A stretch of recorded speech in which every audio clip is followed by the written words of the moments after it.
Welcome to another weekly live stream of the Hard Rock Show. I'm Andrew. I'm Dave. I'm Conrad. I'm Belle. I'm Jeff. Together we are Wild Stallions. Hard Rock Show. Okay, we had a very, very brief chat before we launched tonight, and Dave's like, "Yeah, we're all in a good mood, so get ready for pandemonium tonight. It is going to be an interesting one." Hopefully, you're all keeping well. Get in the comments, let us know. Say hi if you're here. But in this week's show, we're going to go through round 6 of our debut albums, King of the Riff, which is going to see Skid Row's self-titled debut going up against Holy Diver from Dio, which is a carryover from the wildcard round. We're going to do songs of the week as always, and we're going to do 2 rounds of Build a Band this time around, so bass player and guitarist, to wrap that up so we can do the polling this week and then have the results next week. And then we'll have all the usual stuff on top of that. And as always, there are links into all the reference tracks we're going to use tonight in the description box. So if you miss it, or you don't see it in the chat as we're going along, you're watching or listening later on, we do appreciate you taking the time to tune in whenever you get the chance to do so. But for your interest, there are reference tracks to click in the description of the episode, so make sure you go through those. There is Halo Effect, Northlane, Volbeat, Legs Electric, Saxon, and obviously the ones from Dio and Skid Row as well. Our details are there, so find us on your preferred social media platform. Give us a like, a follow, a share. I know it's everyone says the same shit every fucking time, but we're no different. It does help a lot. And if you want to help more than that, then check out our Patreon page as well, just to get involved a bit more behind the scenes here. Good to see some people jumping in already. Michael is here. Good to see you, buddy. Hopefully you're having a great week. Nicole is here as well, saying good evening. Good to see you as always. Same thing with Andrew. Good to see you, Andrew. Got them regulars here. Nice to see you all. If you're here, say hi and give us your thoughts as we go through things. We'd like to hear from you all as well. Now, I'm going to quickly touch on a couple of things before we get stuck right into the usual. Now, just a quick one here. It is Oz Music T-shirt day today, so let's see who has what. Dave, let's do the solo lad. Actually, let's do Dave. Oh my god! All right, striptease. Wow. Oh wow. Okay, Sister Doll. I should have done that. You have to pay extra for that shit. I know. There's OnlyFans. Conrad, did you manage to find an Aussie band T-shirt or? Oh shit! I didn't know. Nobody told me. Sorry. Okay, that's all right. No, it's all wasn't good. Told. Do I have any? Do you have one? Do you I have one? an Aussie band T-shirt? Oh god. You must have an AC/DC T-shirt. Off the top of my head, I have loads. I mean, maybe back in Australia right now. That's it. Actually, potential outcome. Yeah. Sure. I'm not sure. Maybe. Yeah. Mortification, definitely. Ah, nice. Yeah, definitely. There we go. Not Cool, on me. cool. It's not on me right now. Sorry. That's okay. I wasn't told. Nobody gave me the memo. Check I put it in the chat earlier on, but yeah, not long ago. It was a very last minute thing. Very last minute. Yeah. All right. Let's go to. We're just going to follow the rounds here. So, Belle, you're up. What have you got? Of course. I have Toxicon. Nice. Boys, they're legends. Well done. I have 2 Toxicon shirts actually. Nice. Yeah, I love them. I've got a few. I don't. When I was looking in the wardrobe, I'm like, shit, I'm not representing very well. I need to get some more Aussie band shirts. I got Northlane, I got AC/DC, of course. Yeah. 2 Toxicon. I have a patch on my patch jacket that I will go and get. Ah, cool. That Good, works. actually. Yeah. That'd be nice. Well, that's a decent amount though. Four bands is pretty good. Yeah. Well, I need more. Yeah. We always need more. Yeah, and this year, the amount of Aussie bands that I've been introduced to and have fallen in love with. Oh, so yeah, my collection will grow from here for sure. Definitely. And that is the whole point of what we do here at the end of the day. So hopefully we'll get you some, put them on your Christmas list, get your family to buy them for you, Bill. That'll be all right. Yeah. Okay. Good idea. That'll do. All right. Jeff, did you get the memo? You're my family, guys. Yeah. AC/DC with a muted mic. Nice. Unmute your mic. And a muted mic. Anyway, yeah, AC/DC. Yeah. Nice. Gotta love it. I think I might have some other stuff. I'm trying to think. In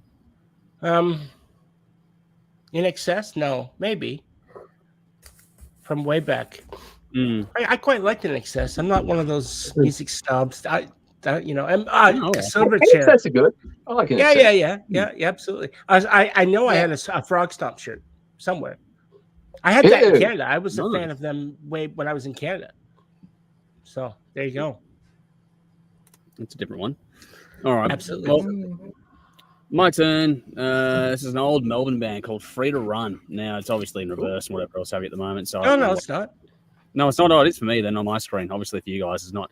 But yeah, so Free to Run were a band that released a couple of EPs.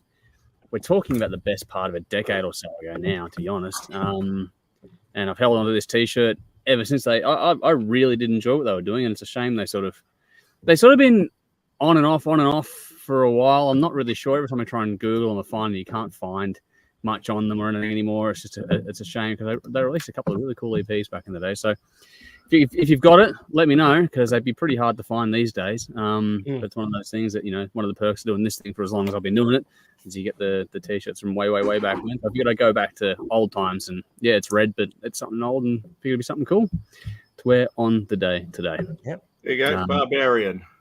Oh, hang on. Nice. There we go. There's a Barbarian patch there. There you go. Nice. Yep. Representing Australia there. So. No, much you love that band. That's a good one. Good choice, man. That's awesome. Considering you're in a video clip of theirs, you have to fucking represent that. Exactly. That's cool. Are you? Exactly, yeah. I think I'll submit that next week for my song. Yeah, maybe, man. Absolutely. Spot the cameo time for the last one of the year. All right.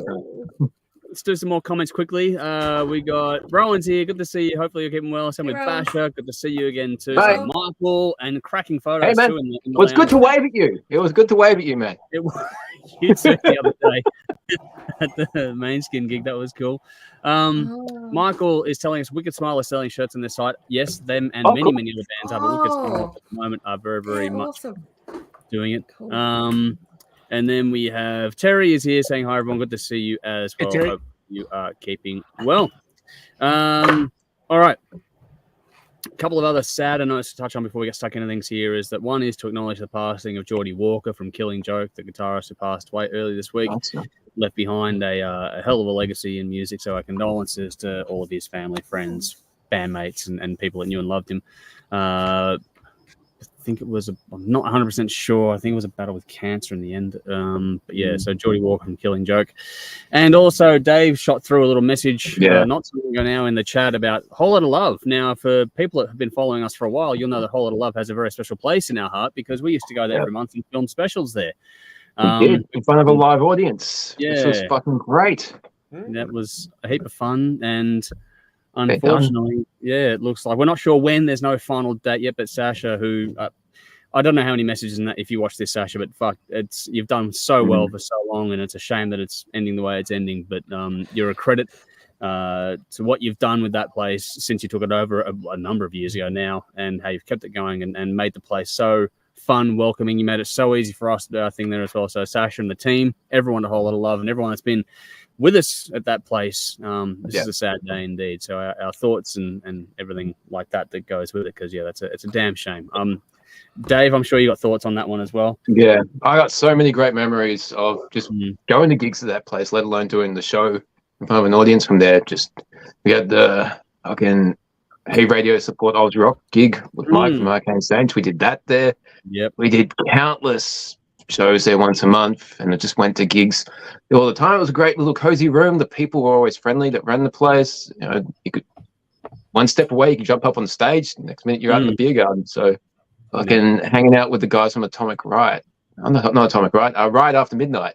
Yeah, that was a fun night. But yeah, just so many great memories, and it just sucks that great venues going. Another one. Where is it? Where in Melbourne is it? Brunswick. Yeah. Near the McDonald's. Yeah, McDonald's what kind of helped soak up the alcohol to drive home after. Yeah, it was like a good location. But yeah, no, it's it was a small little place. I remember when the two biggest ones that I was a part of there were the Pantera night we did. That was huge. We fucking jammed that place. Frankenbot played that, didn't they? Yeah, Frankenbot played that, and so did a tribute band, and we did a Metallica, a Pantera special that night, and fuck, it went off, and the people had the stories to tell there was fantastic. And another one too was Devin Townsend doing a solo acoustic and Q&A session in there too. That was a phenomenal. That was a highlight for me because I got to do the Q&A with him. which was fucking cool. And just that was just an amazing moment. And knowing all the people, like I know Rick, who was running that place before Sasha as well. So, there's a bit of history with that place for us. So, yeah, it's a sad day to see the venue looking like it's going to be, calling it a day. So, fingers crossed for a last-minute miracle. But, yeah, I'm not really seeing that case with the way things are at the moment. So, I just wanted to touch on that before we get stuck into things tonight. I still have a great video of Nikki poking herself in the eye from in that place, right in the middle of the fucking room. That was cool. Do you remember the one where the drink fell off the table and it landed upside down? Yes. And still, like, fucking moment. Whoa. Wow, that was fucking cool. That was the first night we were there, wasn't it? I think so. Yeah. We had Fucking gold. Yeah, that was an amazing moment. We've got so much bullshit from the. I have to go through the archives and release a bunch of the stuff we did there because fuck, it was funny. Yeah, absolutely hilarious times there. So no, we'd always used to get pretty well sloshed before we went home. So like we do here, but it was one of those things. That's when you triggered me and said locomotive was filler. It was. No, fuck you. Oh my god. Anyway, we're not going to do that, Dave. We've done that to death. We have. Michael says, same to you, Dave, when it comes to waving to each other at a gig. And AG says, the red is refreshing. Yeah, I've got another one as well, which is a Northern Ireland band, which I can't really, it's not fitting the vibe for today, but that's what it is. All right, let's do the rounds quickly. So, Dave, how's your week been? It has been busy, tiring, lots going on. It's that time of year where it's just not enough hours, but it's been good. The highlight was the Main Skin concert last Thursday, which I have a gig review coming up soon. Jade absolutely loved it. Surprised her directly after school. She had no idea, and just like, hey, there's a band in town. Main Skin, yeah. Well, it's a ticket. So, yeah, I'll talk about all that later. Yeah. The other big news was Christmas setup, which I'm not really into this year, but I did it. And I killed Santa. So I killed Santa. Take on the Santa Claus now, and you have to become Santa. No, we have inflatables. We're one of those houses that have inflatables. We have a Santa. When you say you have inflatables, I get concerned. No, it's not a lady. Not a rubber lady. What is it's an inflatable Santa, an inflatable reindeer, an inflatable snowman. And fuck, what's the other one? An elf. You can take your choice. $20 an hour.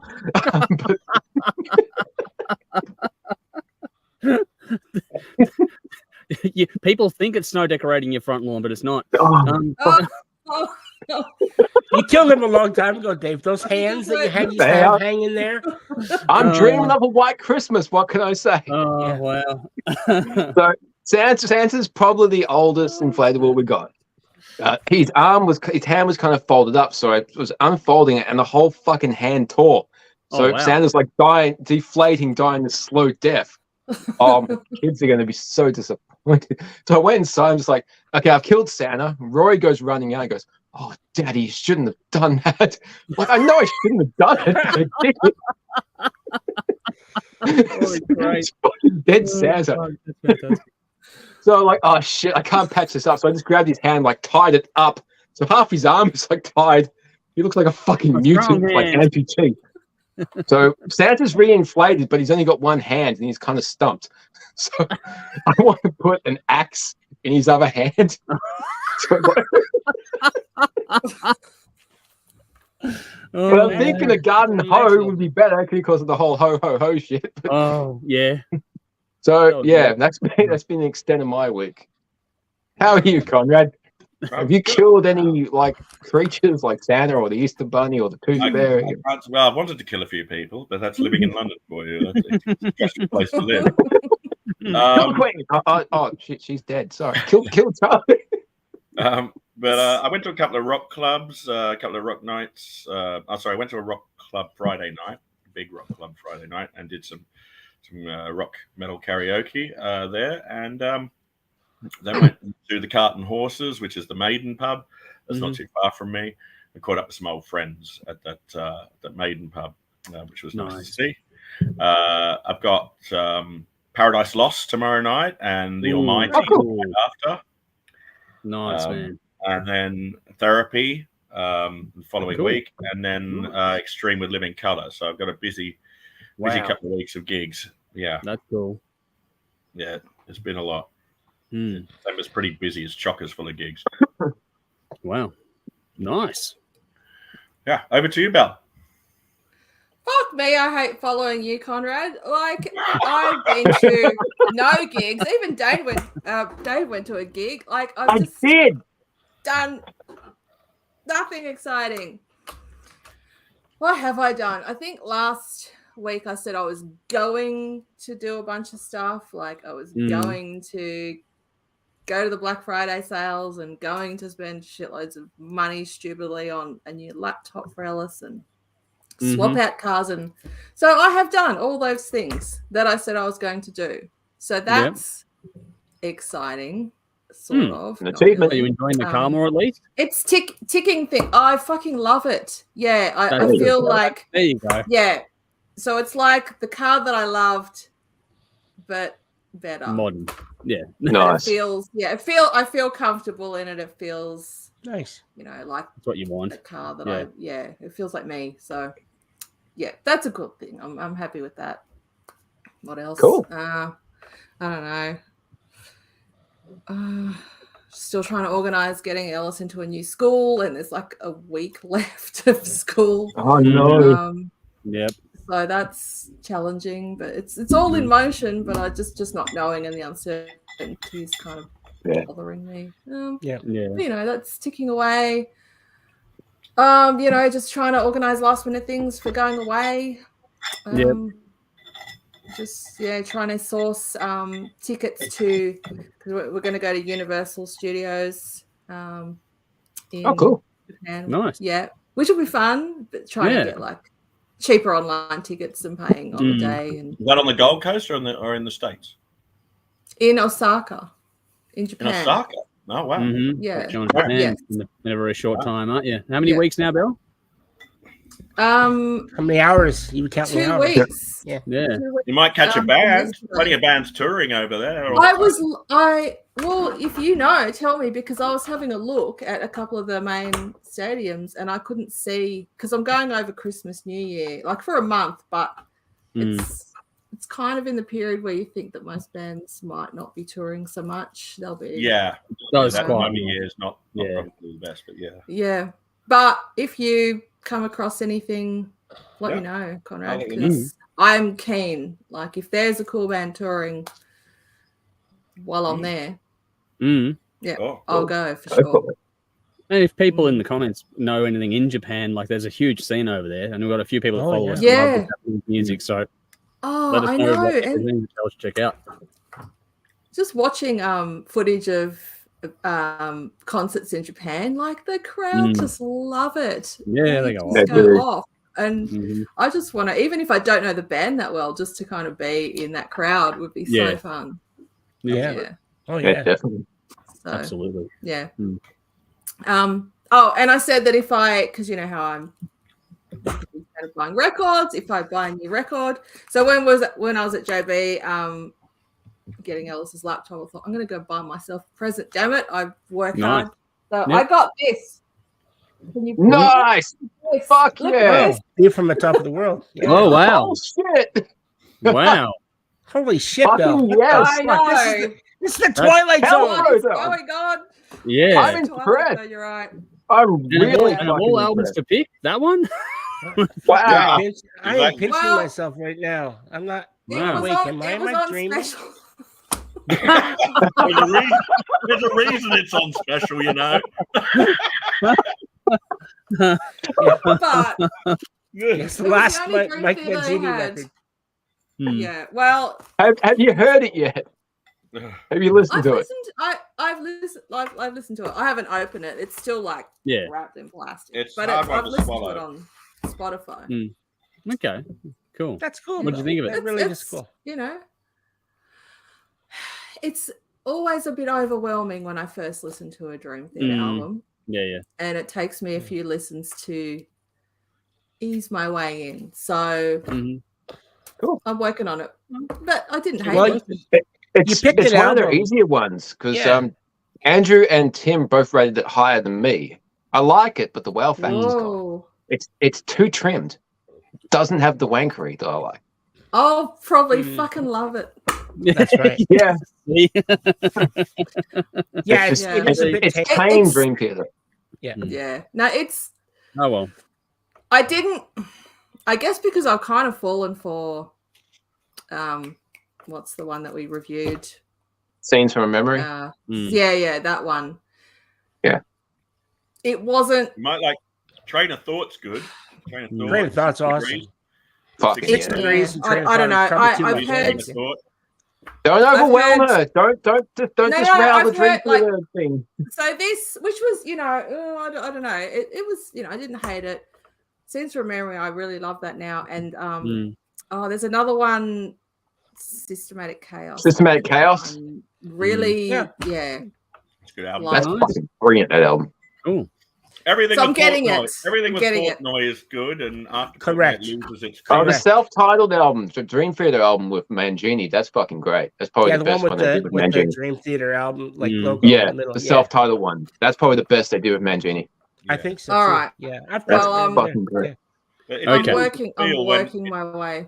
Yeah. I'm gonna have to do a Dream Theater special at some point so you can all get this. Yes, yes, yes. All It's gonna types of go yes. for like Yes 10 in 5/4, hours. yes in 7/8, Yes, I know, yes in Bill. every fucking time series you can have. Yes. Oh my god. Anyway, Anyway, it like it's a record, and I love records, and I thought, well, fuck it, I'll get it. cool. So Treat Nice. yourself, Bill. That's good. Exactly. Yes. Yeah. I thought I did. Yeah, I thought it was a good choice. Anyway, how are you, Jeff? I'm a little better than I was. Yesterday, I woke up. Well, the night before, I went to bed, whatever it was, Tuesday night, and I went to bed. I tossed and turned all fucking night, and then I woke up Wednesday morning, and I'm just like, I just feel like a train fucking ran over me, Wow. backed up, and then fucking ran over me again. Shit. That's So pretty good. I was just like, well, I messaged my boss. I said, look, if you want me to come in, fine, but I'd really like to just take today off and sort of rest up and recharge my battery. Yeah, no problem. No questions asked, right? And so I did that. And I ended up sleeping for about 10 hours yesterday. Wow. Yeah, I think I needed it. And Wow. and Yeah, then obviously. so that was basically from about 10 o'clock in the morning when I was going to start work till about 7 p.m. So about 9 hours or somewhere in there. But it was long enough time anyway. And I got up and then I, putted around, went online, and I think Belle messaged me or something. I'm like, I haven't done anything for the show yet this weekend, Wow. which is bad for me because I'm always on top of shit right away.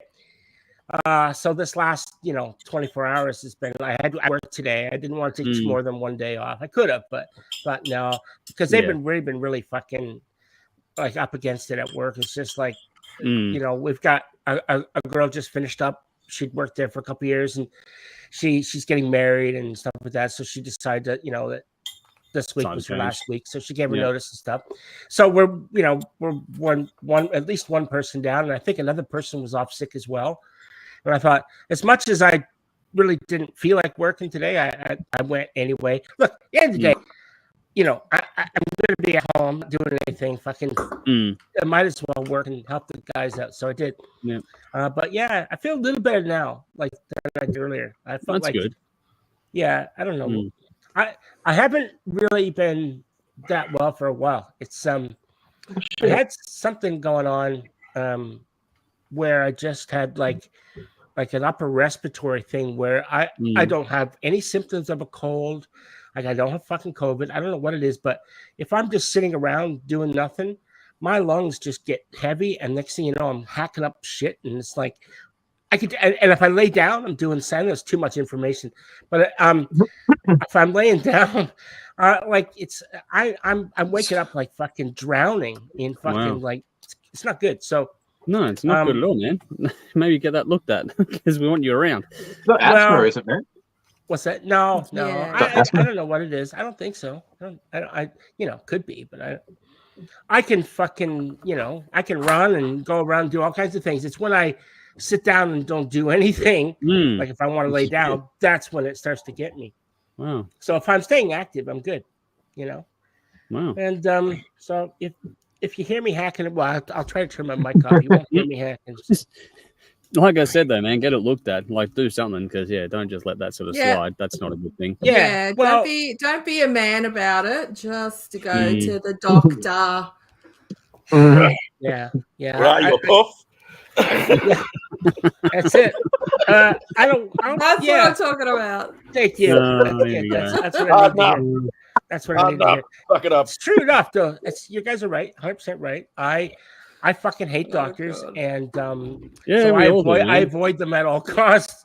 Why do you hate doctor? They'll fix you if there's something wrong if they catch it early enough. Yeah, I know. It's just, I guess it's just, I don't know what the fuck it is. It's just unlike you, Dave. Some of us don't like being poked in places you're not supposed to be poked. Yeah, they said you gotta have a prostate check when you're 45. Unlike you, Dave, we don't voluntarily ask for prostate exams. Exactly. I never have. I can't say. You're older than me, man. You're probably been closer to that. If I'm in the doctor's room and I'm bent over and he's like got his finger ready to go up and I go, where do I put my pants? And he goes, over there next to mine. I'm fucking out of there.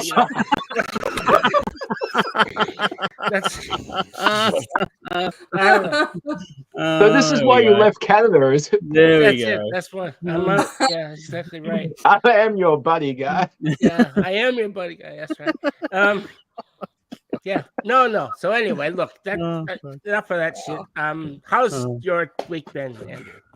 I'm glad I'm here now because it's a laugh. That's the main thing, because it's around this. It's just this time of year. I'm busier than a cat burying shit on concrete. To use the old saying there.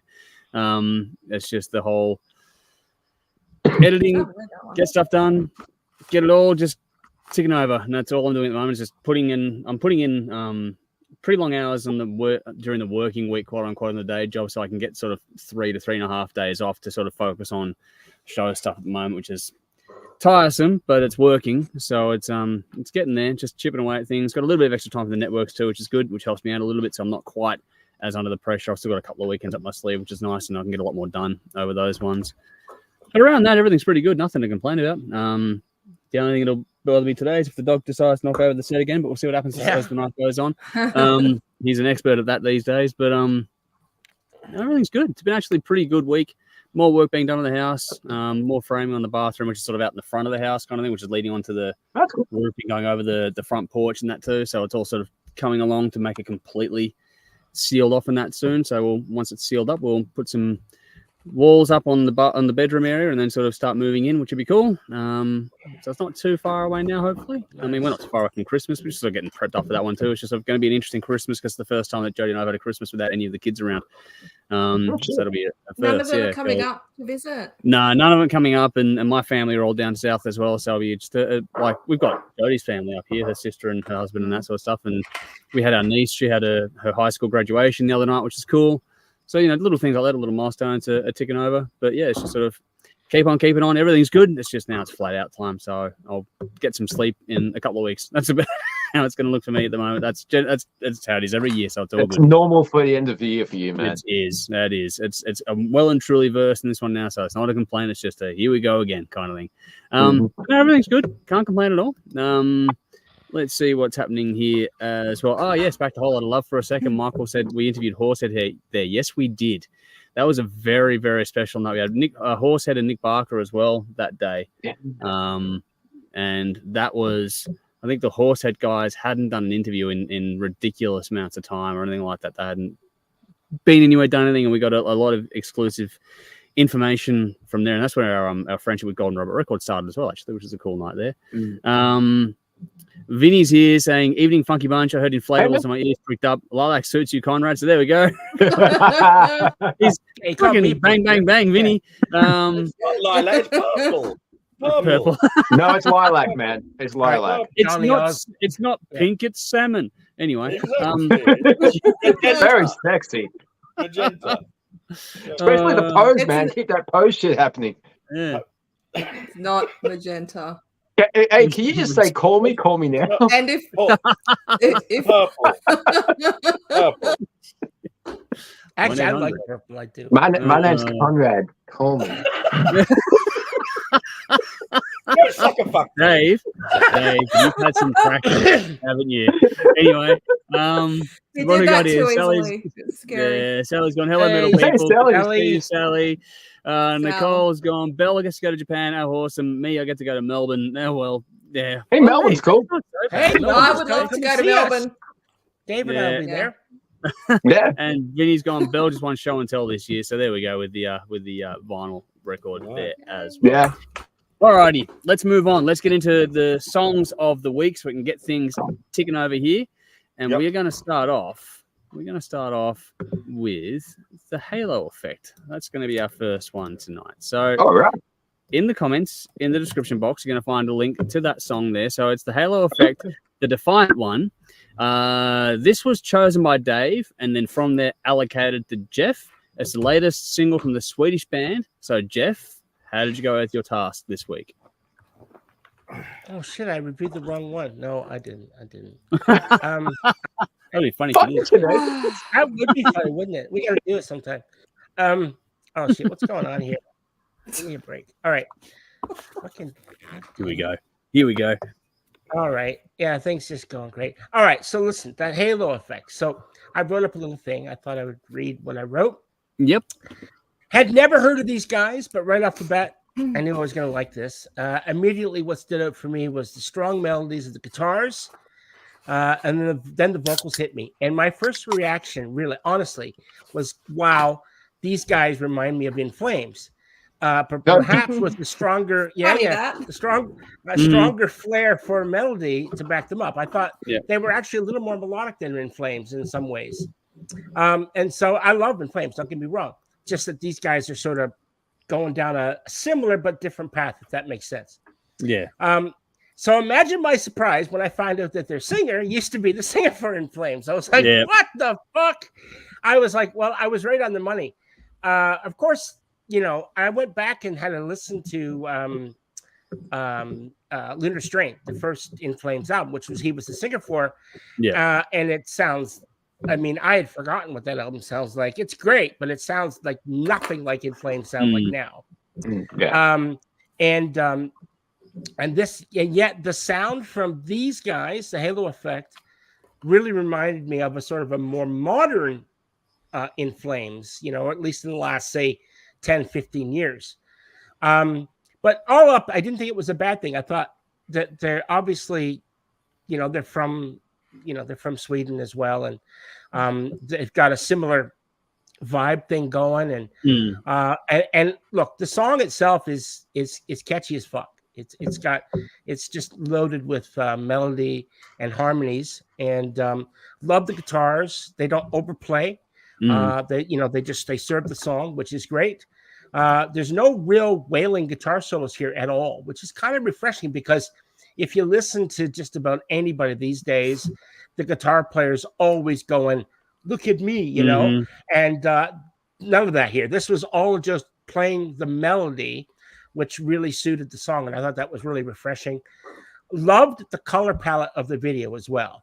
You know, that green lighting thing that was going on. If anybody watched the video, it just, I don't know what it did. It just, there was something about it. Maybe it was an atmosphere thing. I loved it, and I just liked it. And I think, you know, I was thinking, like, would it have had the same effect on me if it was done in blue or Conrad's favorite purple? I don't know. It might have. Lilac.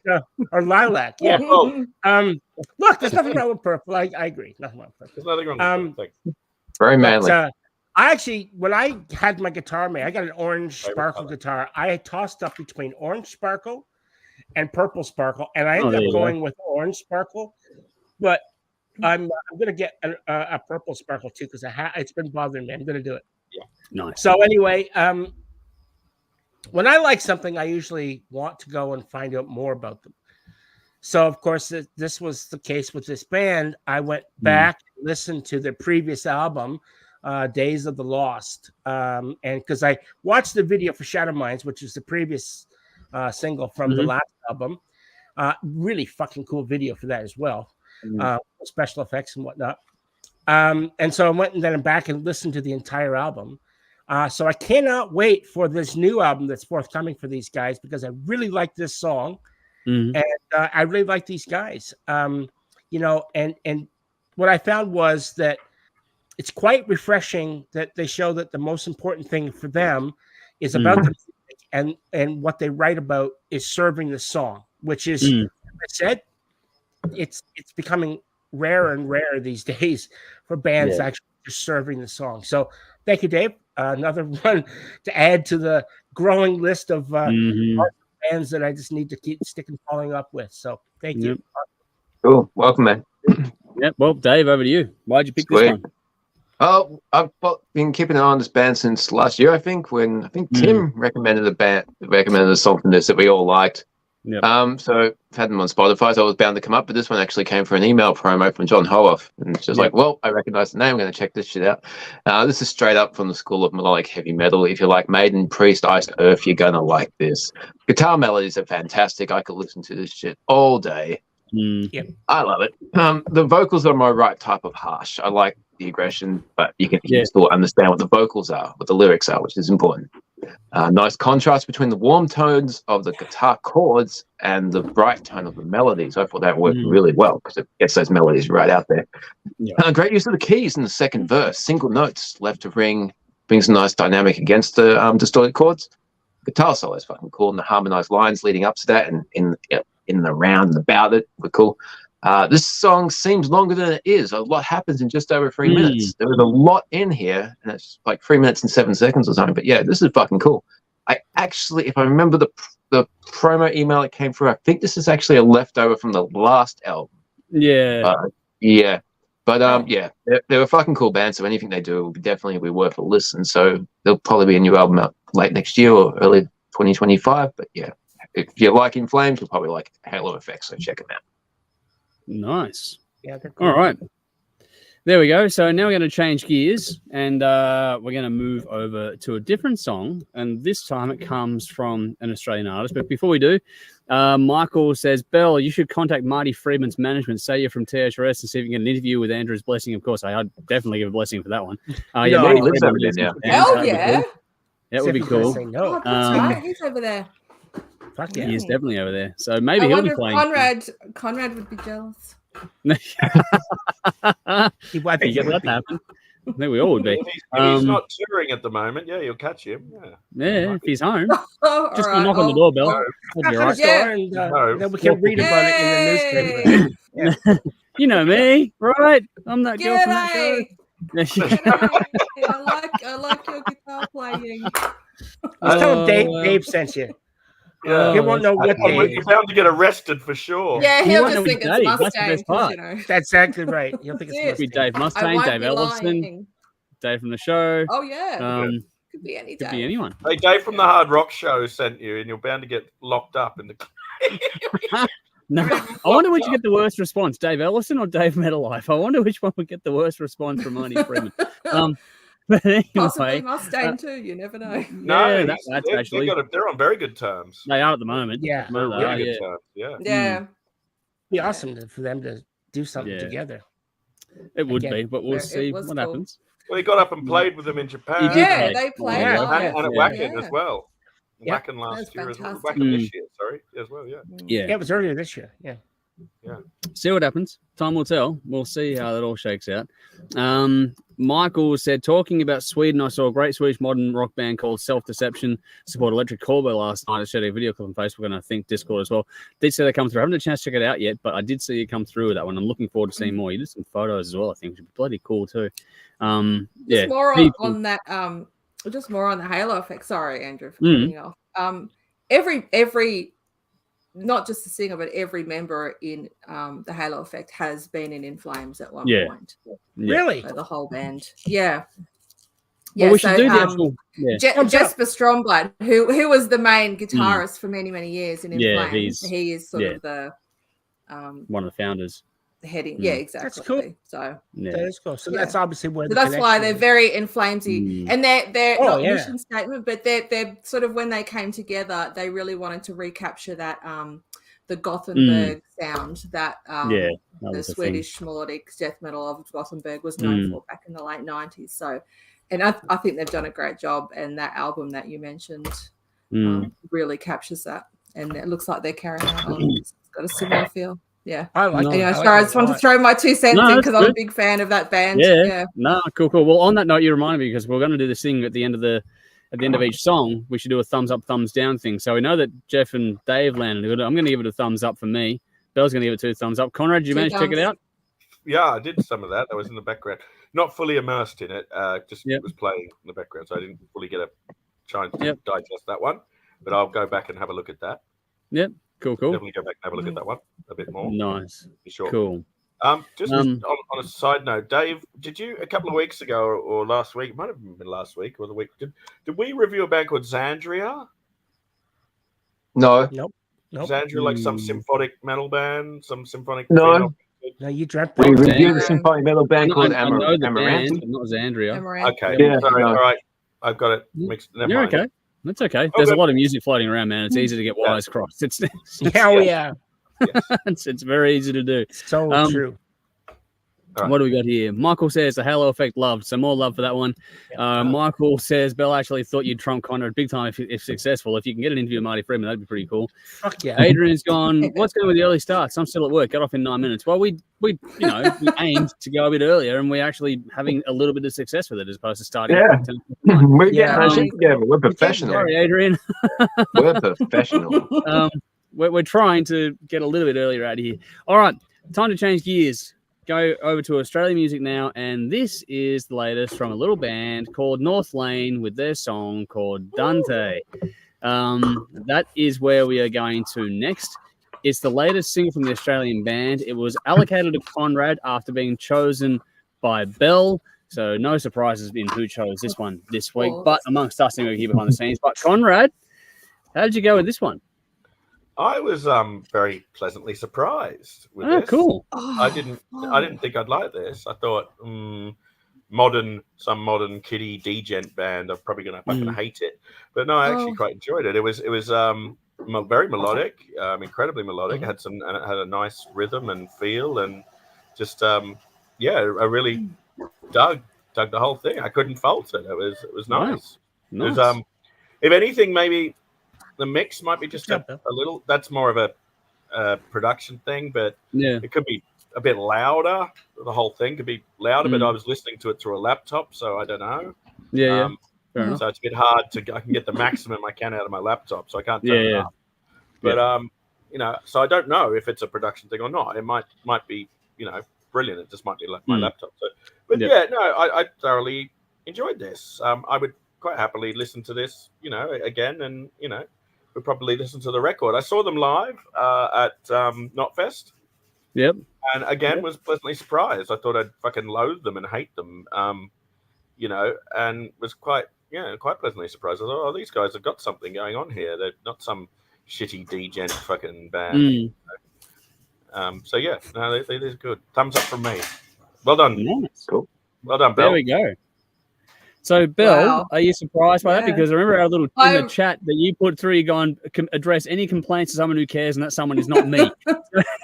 That was Bill's note. That wasn't about Northlane. That was about the allocation of songs. That was about me. But directed at me. I assumed. I really did think you would hate it, and I was ready to rebut, but I'm a little taken aback actually. She was armed to the teeth to fucking bite my head off.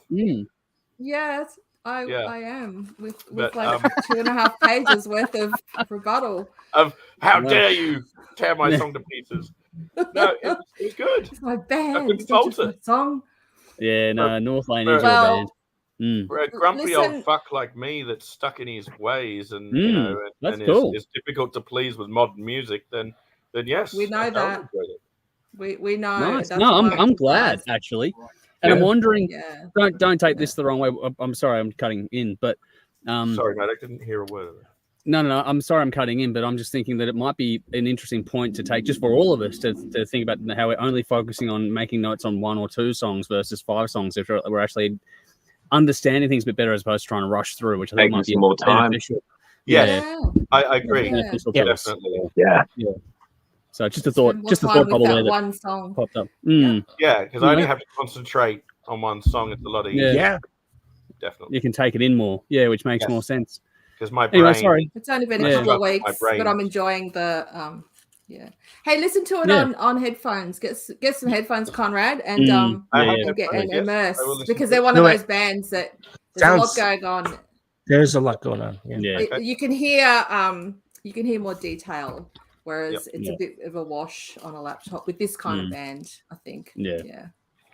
Anyway, Belle, you chose it, so well, I chose it. Of course, I was going to choose it. Yeah.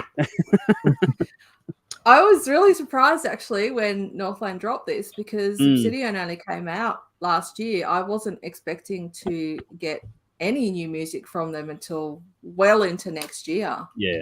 I wasn't even thinking about them releasing anything, certainly not this year. So dropped a bomb.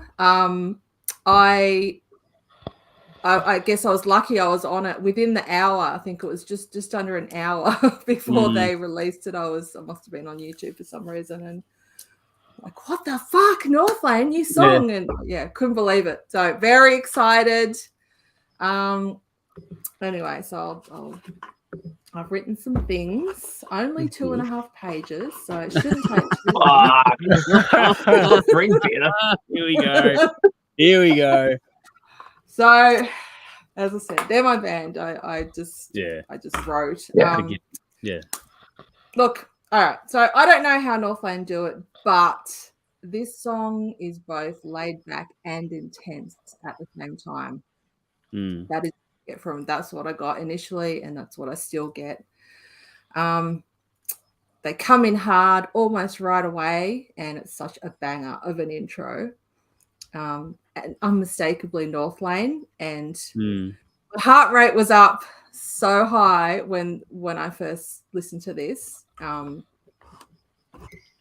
remember that. I'm going to have a heart attack. Anyway, and then they move into this really cool groove in the verses, drum and bass working together to full effect. Guitar pulled back, but you get this accented synth riff. It's the only way I can explain it. Yep. Know what you mean. Repeating every couple of bars. All the synth effects are really cool actually on this. There's almost a breathy sound to one of them. Just kind of breathy, pulsy sound. So John, who does all the synth stuff, he's growing his arsenal because I haven't heard that sound before. The synth has become an integral part of Northlane's sound, and you either like it or you hate it. I think pretty much all of Northlane's fans have really embraced it, the evolution, and I definitely have. And they keep paving the way for this new arm of metal. They've created a sound that is uniquely theirs, and even if other bands imitate and follow, I think Northlane are innately progressive and will just keep moving forward with their sound. There's a fuller melodic chorus. It has a different groove of its own, and it kicks it up a notch vocally. And the chorus is a perfect example of that modern Northlane sound that they've been developing over the last few years. And this chorus could belong to no one else. They have a formula, but they still manage to make each song unique. Marcus Bridges' vocal style, I think, has made it possible to do what they are doing now, in my opinion. They were a very different band back in their Adrian days. I'm sure they would have made musical progressions, but only as far as their vocalist ability allowed for, anyway. Sorry, Andrew. No, I was just going to say, that just across even the growth across the last 2 albums has been pretty good to take in.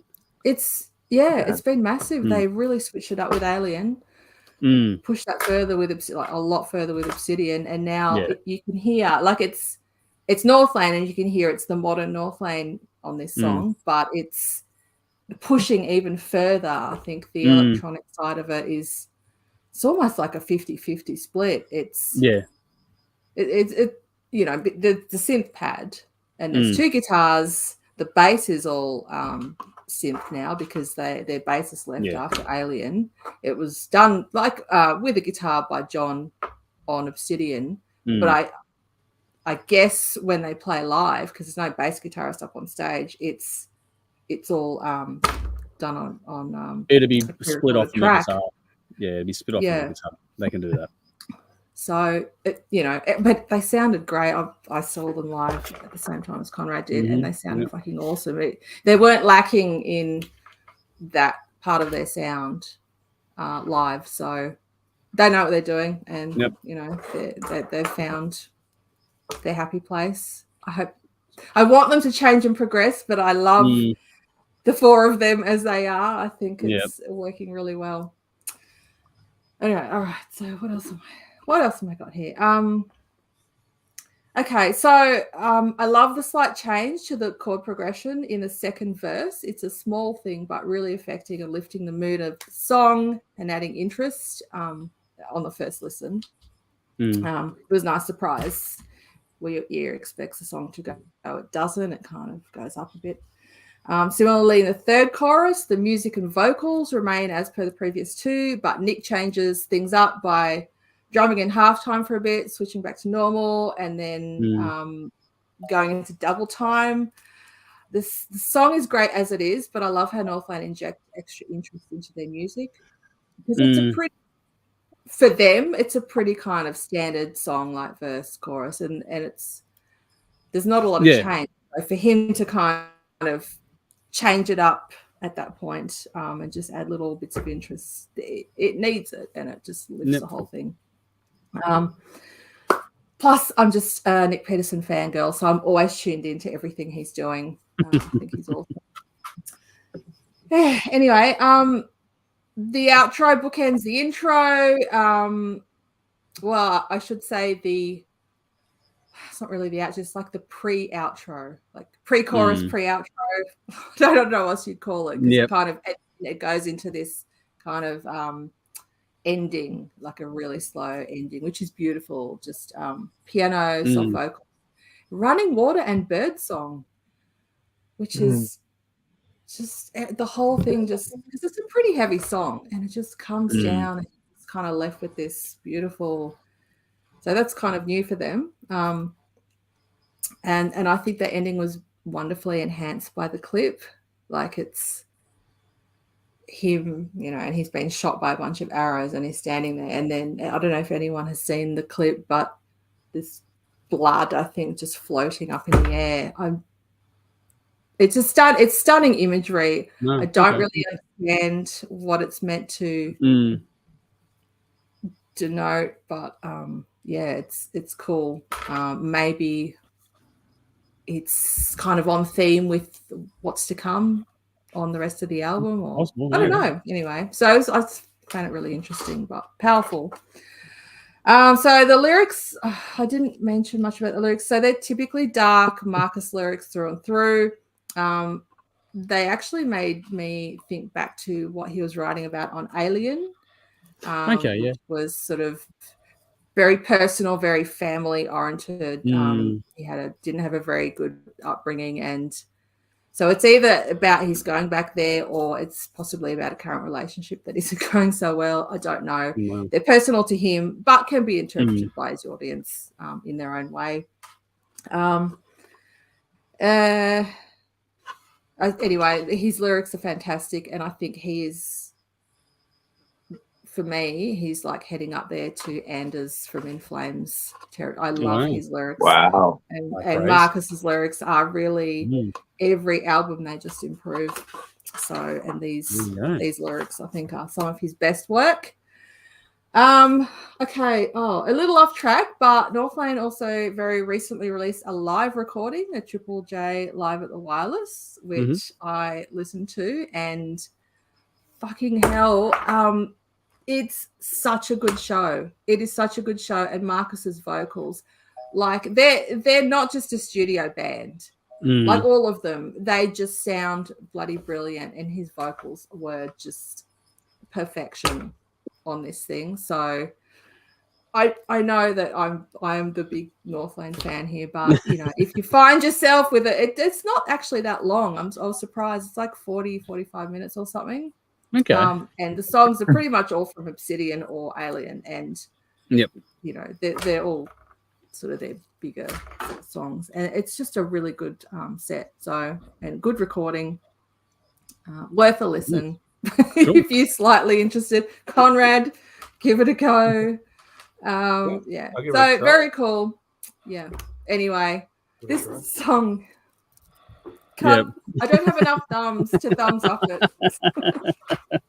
I loved it. Sorry. I just started writing it. It's good. I couldn't stop. That's cool. It's good, Bell. We all do it. Yeah. We're all guilty at some Yeah. point or another, Bell. Don't ever That's feel the shit bad we about like, that. Bell. Make that happen. I like it. Yeah. Passion is an important Anyway. thing, and it's good when It's people bring great. it. All right. So we've heard from Conrad. We've heard from Bell.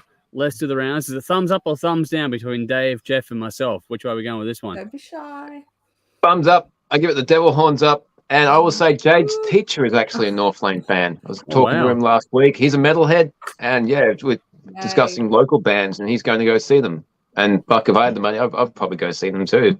Because I've actually been won over. They're a fucking good band. So yeah, Nice. devil horns up. Funny, I can remember like 3-4 months ago, Dave, you fucking hated this band. And you went on. No. And now you've done a complete flip, which is kind of I have. I really have. Bell's listening to fucking Dream Theater. I'm listening to Northlane. I know. That's exactly what I was going to This say. is a very cool thing. Yeah. This is a cool thing.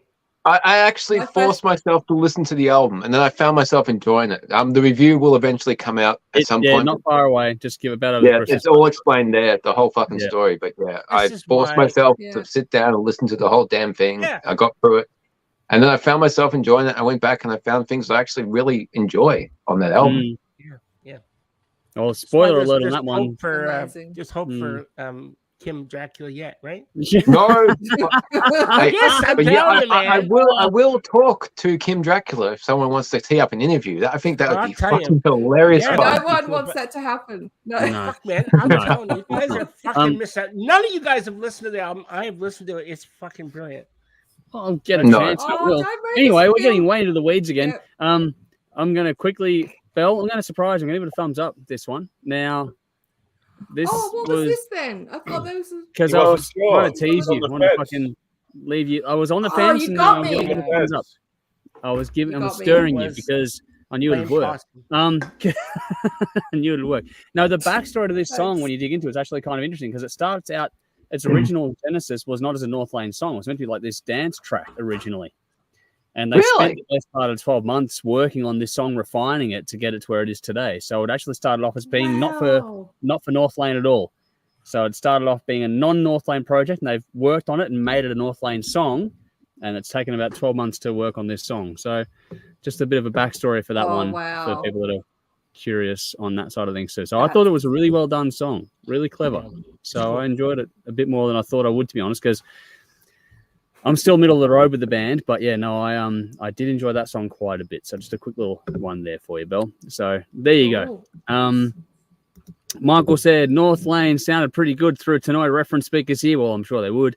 BC, is Nikki still part of THRS? Yes, she is behind the scenes at the moment. We still chat all the time. Like no one's really left. We've just sort of people are just fucking busy. Yeah, and because everyone volunteers, it's a case of what they do when they can, kind of thing. There's no hard and fast rules. People turning up or not turning up. It's just that it is the way it is, and just life gets in the way. I just refuse to go away. Yeah, and that's fine, Dave. same for me, to be I'm honest. like fucking syphilis. Well, V says I'm going to back Bell on this one. Northlane deserves a listen on the back of this track, so there you go.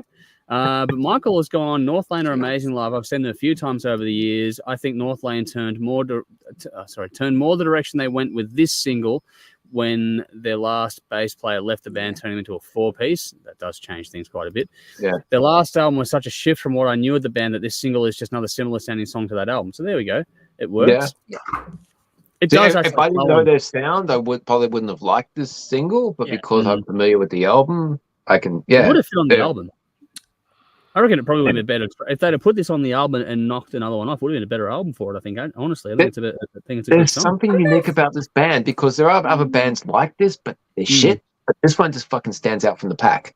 There's something unique about them. They've got something special.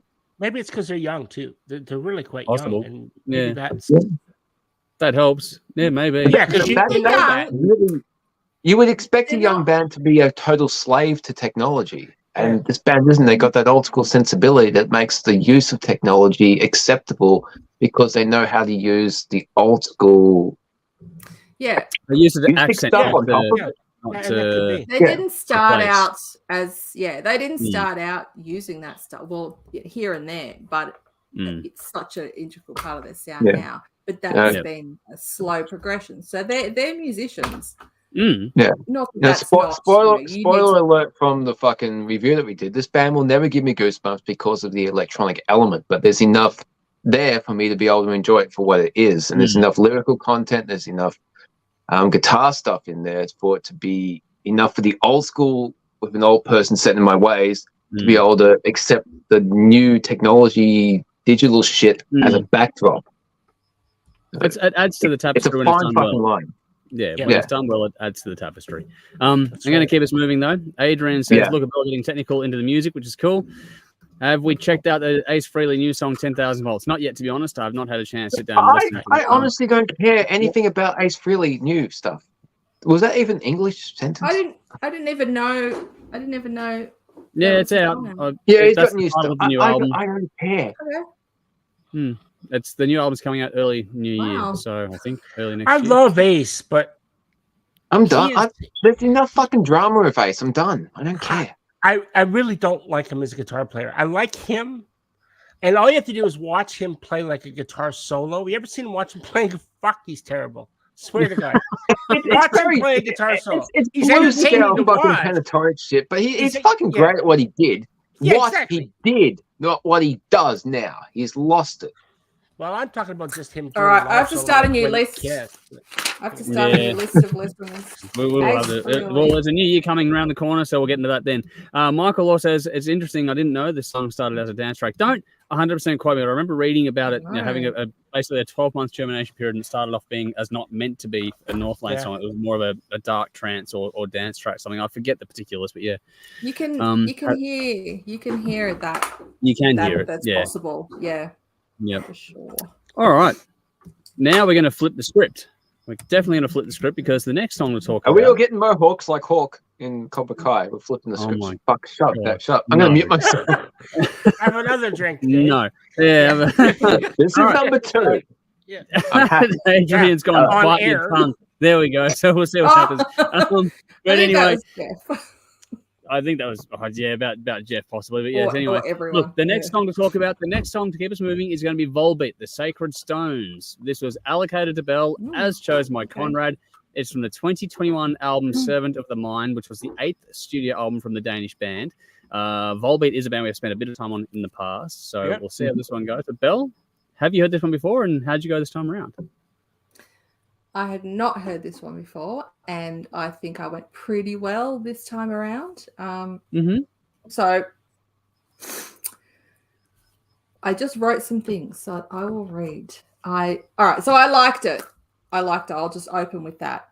And most of what I've written is positive. So let's just start there.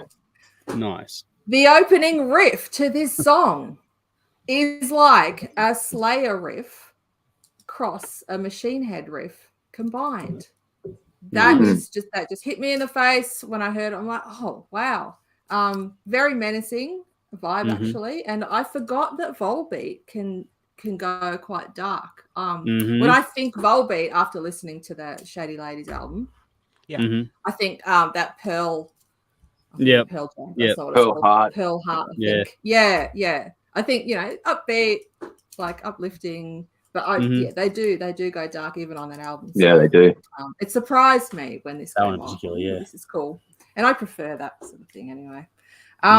So great intro, and great build into the verse, and then the verse we've gone from Slayer Machine Head into Black Sabbath's Heaven and Hell.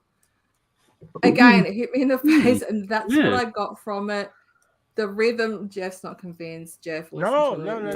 You'll hear it was reminding me of something, and now I'm trying to play it in my head. Yeah, maybe that's what it was. The rhythm, and even the vocal rhythm. That's just what I got from it anyway. So, but I couldn't switch that off. But it was still cool. Like it was them, and it was cool, and I enjoyed it. I liked what I was hearing, despite the sort of what I was getting out of it. From other bands. So this band are really tight musically. they can do anything, and they do. Mhm. they Yeah. do. You can't really pigeonhole them into any particular genre. They're just kind of, I don't know. They Volbeat. They do what they do, which is cool. Really enjoyed the chorus, and it didn't remind me of anyone else. It was just them doing their thing, unique, original, and that was cool as well. I love the change of pace around the 5-minute mark, leading into the solo. Excellent guitar solo, by the way. Although, what the fuck? There was some I don't know effect just for a few notes on the guitar. And I played through, a few times just to make sure it wasn't my headphones wigging out. But yeah, it was weird. It was like it was glitching or something. Wasn't, too big a fan of that, but it was different. Okay. Whatever. That's cool. And great outro back to the Slayer Machine Head thing. But here's my criticism. Okay. It's more of a personal taste thing, really, I think, than a criticism. And so the vocalist has a great voice. There is no doubt about that. He's a good singer, but something about his voice just annoys the shit out of me. And it's that weird vibrato that he does. No, it's just I don't know. His tone. It's like it cuts through, and it hurts my ears. Wow. It just cuts above everything. Like you've got this music going on, and it's great.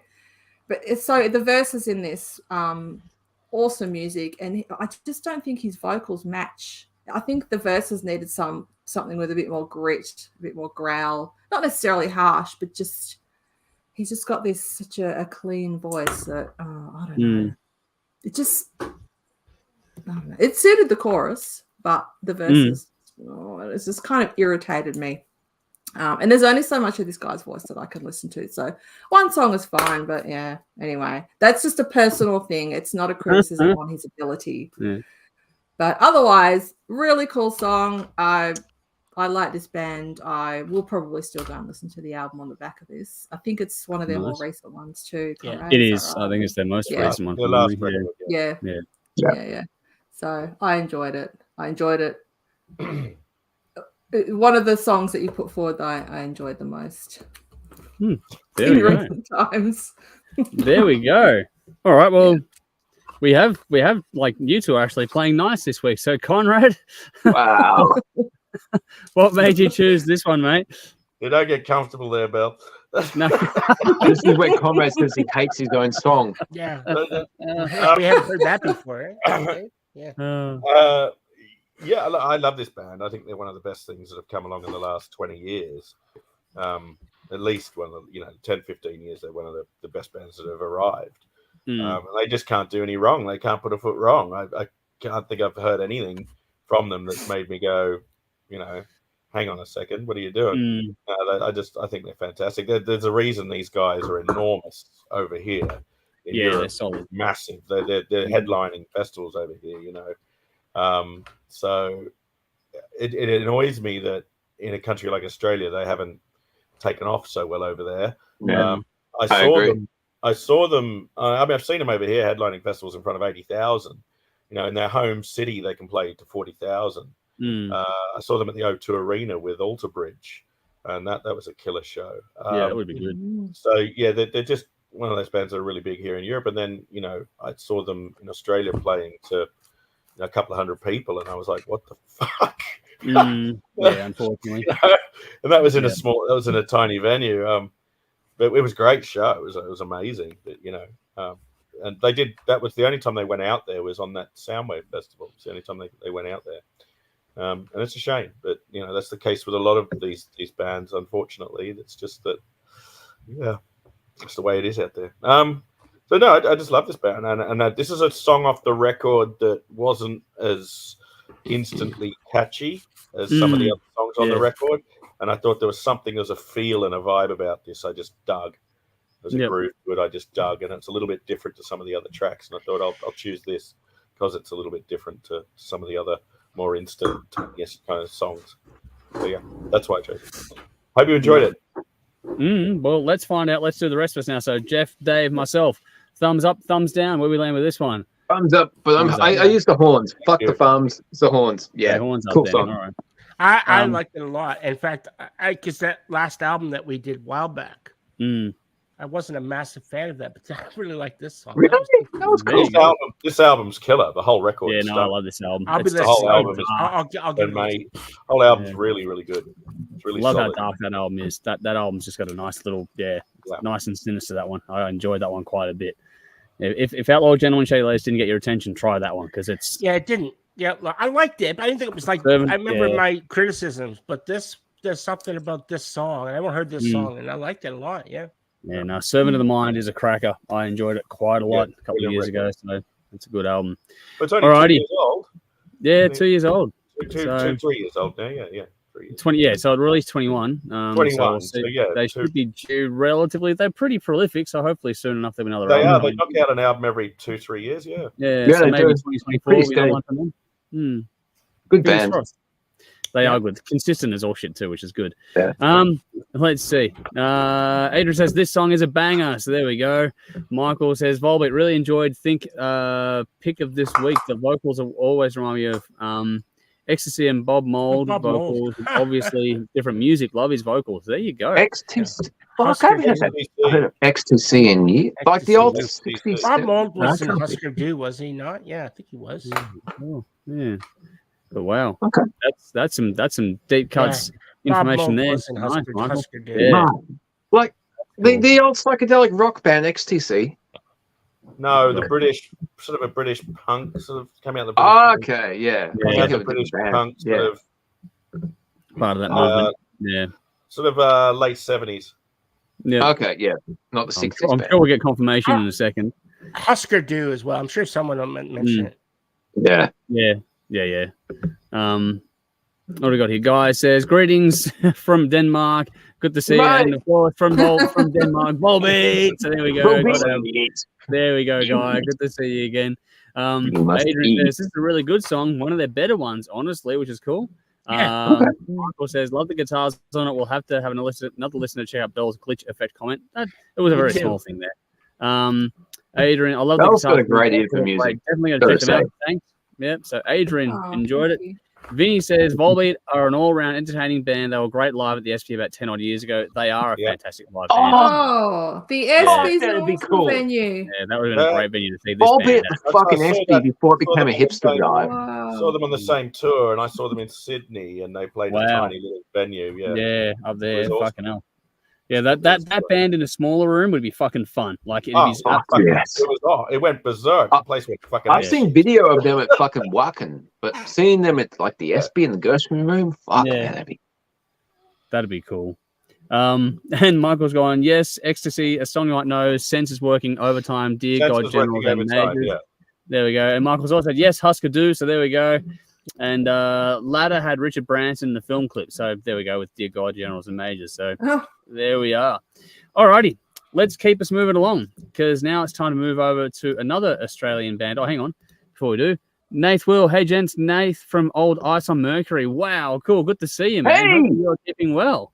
Love Volbeat. Something about these guys just makes me happy. Fucking good to see you. Hopefully keep going. Thanks for jumping in there and saying hi in that to us as well. The song we did a few weeks ago, that was fucking great. I hope there's more music coming because Ice on Mercury are fucking great.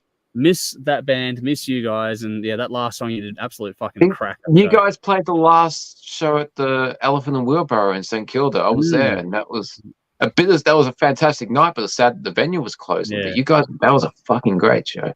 Yeah. Phenomenal band. If you ever got to see Ice on Mercury live, it was a fucking treat. They were fantastic. And they've got some great music out as well. So go and check it out. All right. Going to keep moving, though, like I was saying. On to another Australian band now. So we're just doing the Australian bands at the moment. Next up is Legs Electric with Dance Like a Wolf. It was allocated to Dave. It was chosen by me this week. Quickly though, Nate's gone, thanks guys, thanks so much for the support. You're more than welcome. When you keep putting out good music, it's easy to fucking support it, I'll tell you that. But you guys are fantastic to just hang out with too. So that interview at the studio was a fucking blast. But anyway, Legs Electric, Dance Like a Wolf. Like I said, allocated to Dave, chosen by me. It's the latest single from the Australian band out of Perth. They've been around for a while. We've been following them for a while, haven't we, Dave? So it was allocated to you, so you go first. I fucking love this band. Legs Electric have 2 EPs I know of, and we reviewed one of their EPs on the fly back in the studio, back in Cranbourne. That is a memory that has not disappeared. We've spoken about a lot of memories tonight, but I don't know how it came to be, but we listened to it 2 or 3 times through. You, me, Dennis, and Jimmy. We've never done that before. Yeah. In the fucking room, we're like, oh, add this because it has to be done. It has to be on TV or some shit. So we reviewed it on the spot, and like 5 minutes later, we're shooting. But man, I'm so glad this band is back because I kind of forgot about them, which is sad. But then, like, shit, there's new music. But opening with drums, which are quickly joined by the instantly catchy riff, which has a real hypnotic vibe. It's very 70s. Something about this band is just they capture that. It could be straight from there, but it sounds fresh as well. So it's 70s and fresh. It will sound fucking awesome on a record. You can actually picture watching the turntable spin as you listen to this. Moderate pace and the catchy groove. Solos. Yeah, there's a few. Yep. 3 of them. The song goes for just over 3 minutes. Yeah. And there's 3 solos. The third one has lots of wah, and wah makes me happy. I like the wah pedal. None of the solos overstay their welcome, though.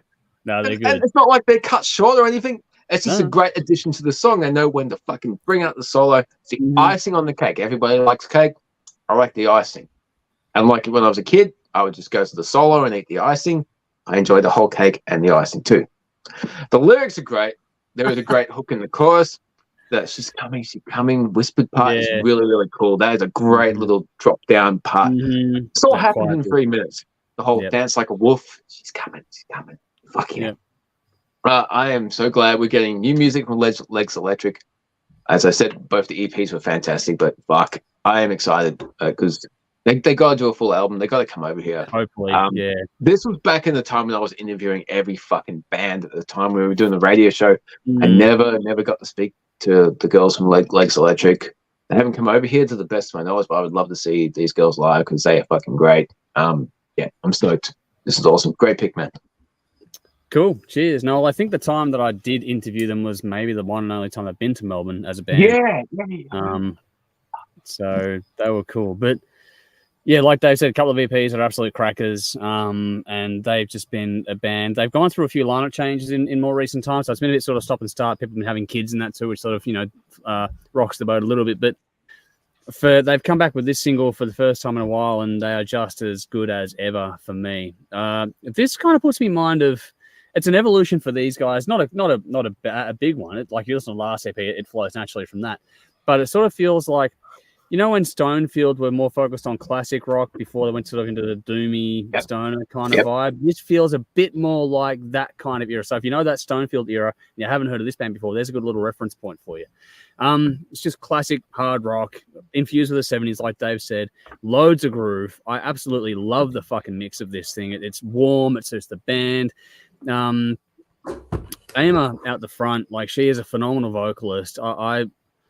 Her tone and her delivery is fantastic, but the rest of the band around that are just as good because they give her the platform and again that groove. Like, going to go to the lead guitar stuff, but the rhythm section, the bass and the guitar, like bass and the drum, sorry, they really do drive this song and keep it moving really nicely, which is just fucking great to take in.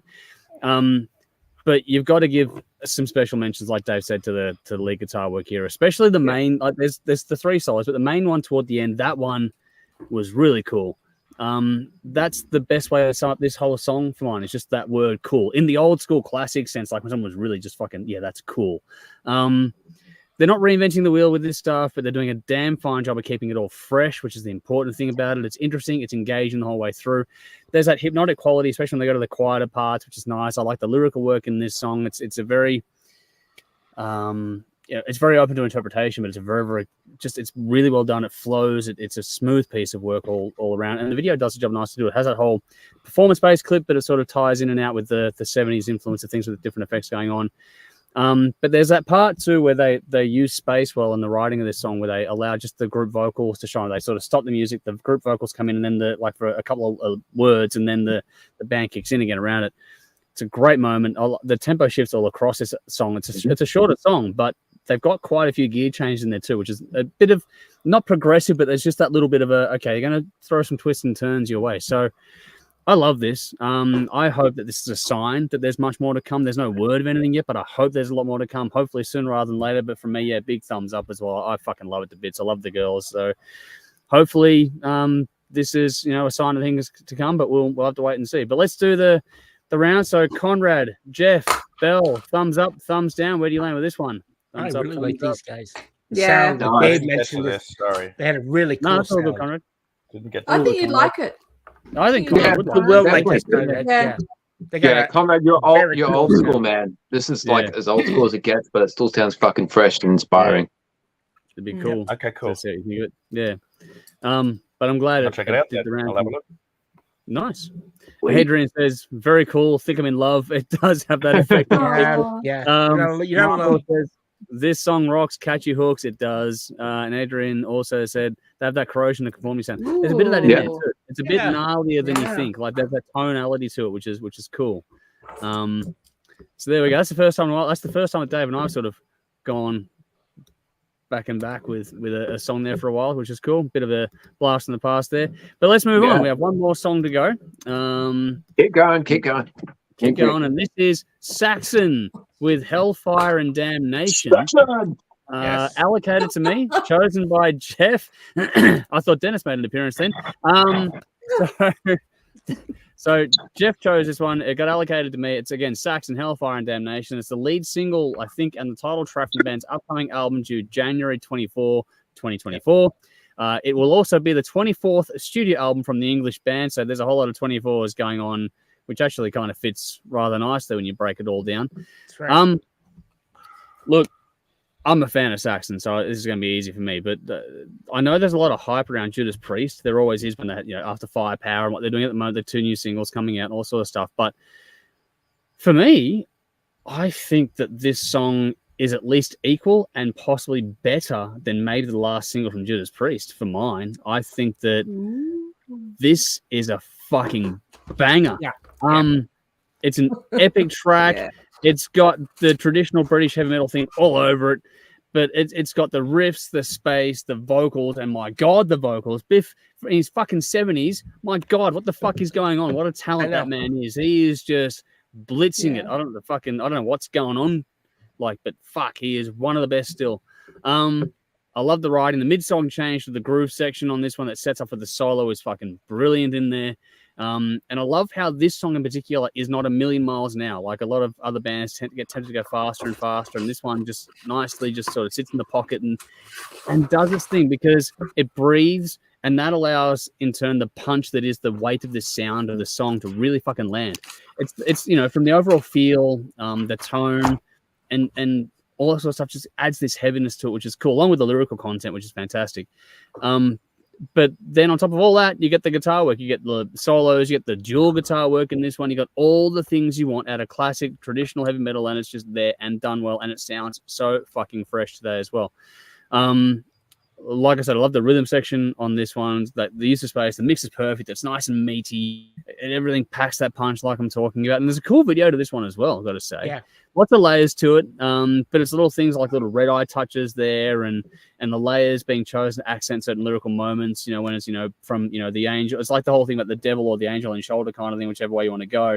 But then when it's about the good side of things, you get the light. When it's about the bad side of things, you get the darkness or the fire like that. And it's just on key words too. Like it's just for a blink and you miss it one, but it's a really intelligent video. That was a really good touch. But there's a big hook in this song as well. It's going to be fantastic live. You can just sort of tell it's one of those songs that's going to go off in the festival circuit. The gang vocals kind of drive that home. And like I said, great storytelling across this song. And then I said before, it's good how they didn't sort of go a million miles an hour, but they do pick up the pace in the last sort of 30 seconds or so of the song, which is a cool way to round it out. This is the only track I've heard from the upcoming album so far, and fuck, bring it on. January is not that far away. I want to hear this fucking album because this song is an absolute ripper. Between Priest and this and everything else going on, 2024 is going to be another monster year. So, Jeff, thank you. Thumbs up. I fucking adore this one. This is cool. Yeah. Over to you. Look, what's not to love about Saxon? They've consistently delivered album after album of fantastic songs. Now I could spend hours talking about their music, and they've got well over 40 years of songs to talk about. and rarely have they the band not delivered great music to their fans. Almost year upon year, they keep pumping out solid albums, really. So this song, obviously, as you mentioned, is coming from their upcoming album of the same name, Hellfire and Damnation. It's no exception to the rule. Obviously, they haven't heard the full album yet, but I can't imagine it being a disappointment because it's something the band just doesn't do.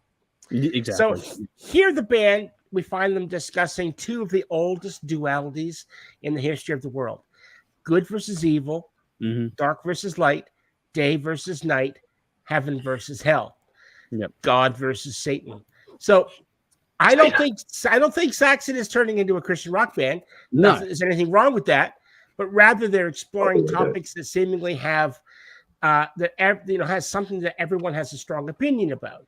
And I can't help but wonder. Yeah. Go ahead. Sorry, no, I remember reading about it that like they're actually, it's not a concept album, but they've taken that sort of approach. There's some things they want to talk about, and they've gone into it on this album. Yeah. Well, I think that kind of makes Biff sense. I think Biff does have a faith in Christianity. Actually, I'm pretty sure he does. But yeah, nothing wrong. Yes, most people do. Which is a good. I don't think they're not turning into Stripers. What I'm saying. That's yeah. No, they're not. But they're doing it. If they are, they're doing it in a very subtle way, which I think is good. Yeah, that's fine. Hey, Jesus is I like still how rock. Look, at the end of the day, the it's a controversial topic, right? Which, at the very least, will get people talking about music, and that's never a bad thing. I really like this song. It's got lots of meaty guitar chugs that drive the song, and of course, Biff's vocals, as you mentioned. Yeah, this is not bad for a guy who's going to be 73 in January. Yeah. 73. Still going, and he's not lost anything. It's he's showing no sign of slowing down. Yeah. Exactly right.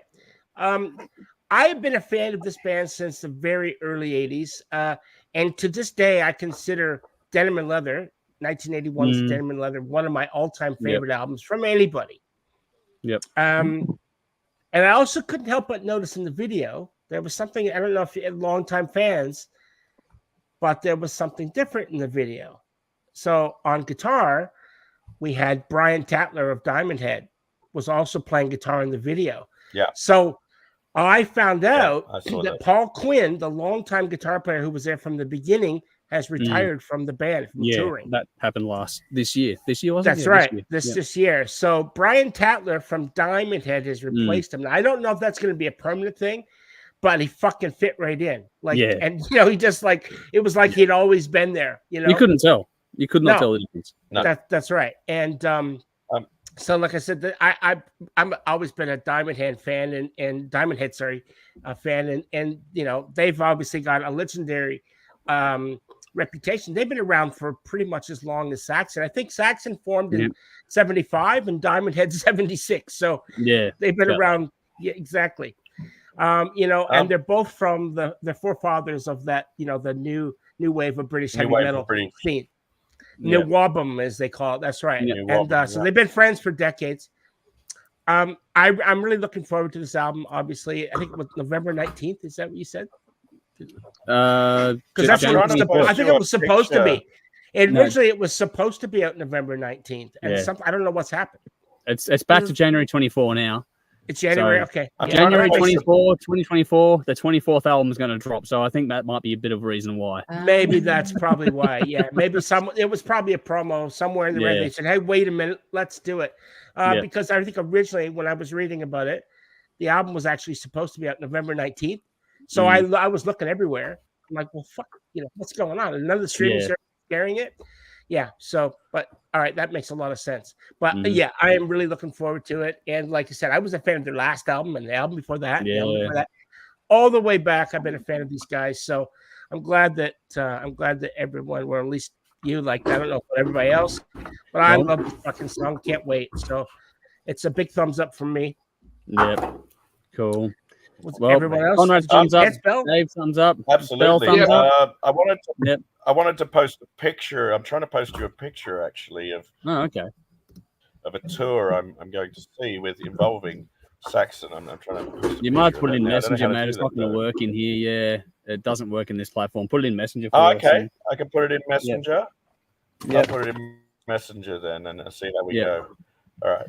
No worries. Start playing with that. And then once I've done that, you can have a look at the tour I'm off to check out. So we can all do a collective fuck you, Conrad. That sums it up, doesn't it? There it is. Yeah. All right. There it is. I'm waiting for it. There it is. It's coming through now. So, see that in March. Yeah, Metal fuck Master. you, You can post it up. Fuck you. But I'm off to see that in March. Yeah, Priest, Saxon, Uriah Heat. Fucking hell, man. That's one hell of a fucking lineup. Wow.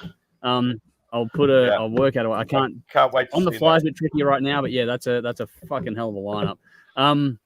That's in March. I'm seeing that in March. That's nice. At Wembley. Yeah. Fucking hell. It'll be a good show. Yeah. Well, that will be fun. Fuck, I'm jealous as all shit. I've got a dog who looks like he's gonna try and tear down the set. Shit. This could be dangerous. Anyway, I'm gonna try and move on. Nicole says, "Yay, new Saxon." Basher says, "Legs Electric" title reminds me of a similar title of Wasp song. Yeah, I can get that. What? Dance like I lost that. Legs Electric title reminds me of a Wasp song. Guy says, "I'll go Slave to the Grind over Dio anytime." Just saying. Well, we're not doing Slave to the Grind tonight. It's not that. It's the self-titled album. Bash says Saxon song sounds awesome. Can't wait for the album. Getting a lot of love for that already. Adrian says this song kicks butt. Guitar is filler. 73 years old, amazing. Metallica is big Diamond Head fans. There's a lot of them going around. Yeah, that's right. Adrian says on my birthday. Very cool. Well, there you go. Happy birthday in advance. We'll be back by then. So remind us close to it. We will be back online by then. Michael says strong track out of tonight. Least favorite. Just good songs this week. So there you go. There's some interesting feedback too. So good song, but it's not the strongest for this week, which is nice. It's cool. And Vinny says Legs Electric. Definitely will be giving that a bash tomorrow. Nicely done. There we go. Check out their EPs, man. EPs are really good. There's some good music in there. All right. Where are they from? Sorry, where are they from? Not Adelaide? Perth. Perth. From over in WA.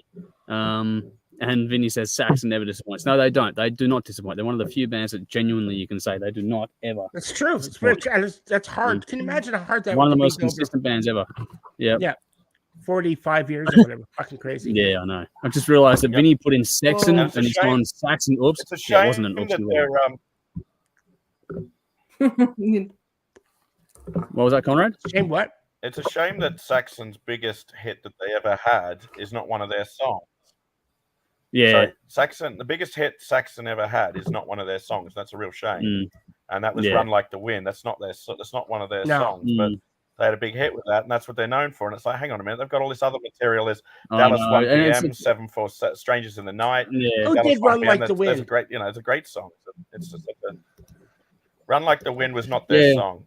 It was somebody else's. No, I know, but they covered it. Yeah. Was it Eddie? They did it. Money? They did it to break through to the American market. I'm telling you. I know you guys fucking know.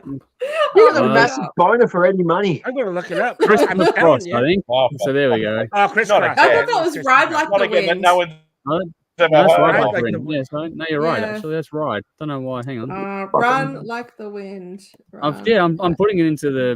Run Like the Wind. It was not their song. And it is Ride Like the Wind. It's Chris Cross. Ride Like the Wind. Yeah. Chris Cross and Run. Chris Cross will make you jump. What? No, Jump. Jesus. No, not that. Chris Cross. Wow. Okay. What's going on tonight? Christopher Cross. What a musician. Oh my god. All right. What? Eddie is a legend just like Ace is. Oh, here we go. There we go. Alrighty, let's move on. Dave.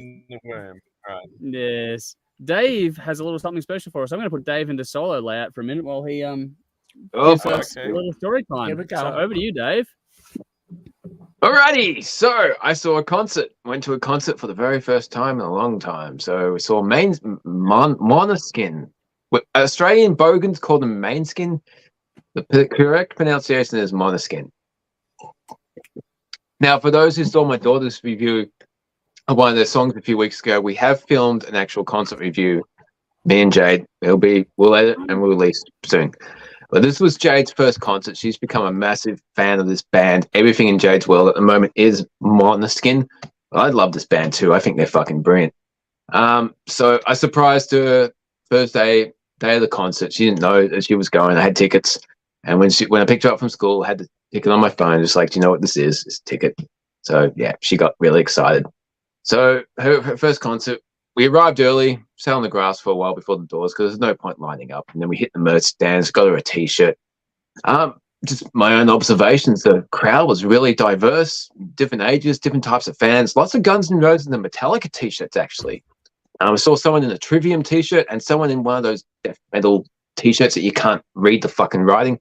So they pulled a very, very diverse crowd, which was great. Jade wasn't the youngest either. There was a few kids there with their dads as well. I overheard people talking because that's what I do. I shut up and listen occasionally. But there was one little girl. She was like 5. She had the same T-shirt Jade had. It came down to her fucking knees, which was cute. Jade's like, oh, that's adorable. And when we found the seats and everything, got there, the guy sitting next to us, he rocked up in the Guns N' Roses T-shirt. I'm just like, dude, great T-shirt. Showed him the patch on the back of my battle jacket. Gave him high fives, and Jade's like, oh, Dad's making friends. And so I knew Michael Glow watches the show, might be watching now. He was photographing the show in the front, and we're messaging each other on the Discord chat. So the Patreons, jump on Patreon, support the show. You get to see the stupid shit happen in person. So me and Michael are trying to find each other. I'm up in the seats, he's down there, so he's just like, wave. So I'm waving, I'm like, Jade, wave. So the people on the floor, they start waving at the people in our section. Our section start waving at the people on the floor. And everyone's fucking waving at each other. And nobody knows who's waving at anybody. So this is like a new thing to do at concerts. Just start waving and see how many people you can get waving from different sections. And then he messages in the Discord chat, dude, stand up and you'll see me. So I stood up, found Michael, waved at him, waved at me. It was good to meet you from far away. Awesome, dude. Fuck, your photos are great, dude. Jump on the THRS Lounge on Facebook because he shares lots of stuff. Support the dude. He's great. But yeah, Jade's like, why are we waving? I'm just like, we've come too far. Don't stop now. People are waving back and forth. It's fantastic. And they're playing like Black Sabbath on the PA, and Jade's like, stop headbanging, Dad. The song hasn't started yet. There was no support band, which was really, really weird. Anyway, the band came on just after 9 o'clock and played for almost 2 hours straight. Their stage setup is pretty basic. Just a black curtain in the background, no video screens or anything. Just 4 musicians on the stage playing music, which I fucking love. They open with, if you're a fan of the band, you'll know some of these songs. If you don't, listen to their fucking album. They opened with the song Don't Want to Sleep and then went straight into Gossip. Just 2 songs, bang. And everyone instantly stood up. Everyone in the seats. I fucking hate sitting at rock concerts. It's just a great vibe. Everyone just stood up. Everyone's enjoying themselves as soon as this band jumps on stage. You can tell the band enjoys what they're doing. The great chemistry between all 4 members. It's like one big party. There's some really cool moments throughout the entire show. Damiano, fantastic frontman, knows how to work the audience. Before they played a song called For Your Love, he goes right to the front of the stage. He just points to this girl at the front. He says, you, what's your name? And she says her name. He's like, repeats it. He goes, do you know what Ethan's favorite song? Ethan's the guitar player, I think he's the drummer, actually. Jade knows more than I do. And he says, do you know what Ethan's favorite song to play live is? You don't know. He's like, I've created this really horrible memory for you, but I'm sure she doesn't care because she gets to talk to the singer. And he's like, does anybody else know? So everyone else puts their hands up. And I wish I wrote down For Your Love. That was the song, but that was cool. The song I Want to Be Your Slave, which is what no, it wasn't what they won Eurovision with, but it was a song they released directly after. Oh shit. Am I back? Am I good? We've gone back to 5 you're people. good. There you're good. Yep. You're back now. Let's put you back to So I solo. drop out? You dropped out Okay. now. Let's put you back in. Sweet. I'm back. Fucking technology. I hate it. Anyway, I Want to Be Your Slave. You're back, Dave. You're just This song alone has almost hit 1 billion streams on Spotify in just over 2 years. By comparison, I just found out this week, Aerosmith's Dream On has just hit 1 billion streams. How long has that been on Spotify compared to what this band has achieved in 2 years? It's fucking insane.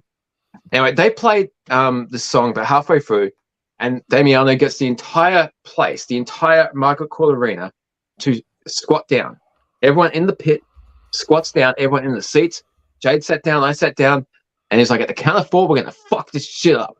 He goes, 1, 2, 1, 2, 3, 4, and everyone just fucking pops. The guy's got the entire audience in his fucking hands. Now, if you know the song Blah, Blah, Blah, I fucking love this song. Great storytelling. It's fun. And then it turns into a fucking hate song. One of my favorites. But he just casually gets himself down to the audience and like stands on these like little ladders that they got for the fuck you parts. If you know the song, you know what I'm talking about. But he just gets the entire audience in the palm of his hands. Everyone's just singing, fuck you. Fantastic. Song Cool Kids, one of Jade's favorite songs, which if you know the lyrics, I'm kind of horrified, but I'm kind of proud. Yeah. I might be a great dad. I might be a horrible dad, but I don't care. There's a lot with this song. But they got some kids out of the audience. Well, kids in their early 20s out of the audience 2 songs before, and then they get up on stage with the band. Jade was pissed because she's like, they're not actual kids. I'm a kid. They're in their 20s. I'm a kid. I should be up there. But Damiano actually messed up the last verse. It's my favorite verse, actually. It's like, cool kids, they do not like rock. They only listen to trap and pop. But everybody knows that rock and roll is shit. I didn't give a fuck about being a cool kid. That type of attitude I fucking miss in rock and roll. It's so cool. But he fucked it up. But the band seamlessly repeated that part, and he did it again. And it's like there's no actual like cue. Everyone, like the band, the 4 members just know that we have to redo this again, and they fucking nailed it. There was also a part in the song, if you know the song, it talks about Victoria, the bass player, and the verse is like, I know you think she's a hot chick, but I'm sorry, she prefers hot chicks. But Damiano says she prefers pussy. So driving home, Jay's like, he changed the lyrics. What was that? I'm like, oh, okay. He said she prefers pussy. We've spoken about this word before when we watched Cobra Kai because Johnny likes to use that word. Some of the boys at school use that word. So it was a good conversation between me and my daughter. She asks a question, I give the fucking answer. It's just simple. It's not that hard. But it was cool that because she likes Victoria. There's a line in the song where I know, what's the fucking line?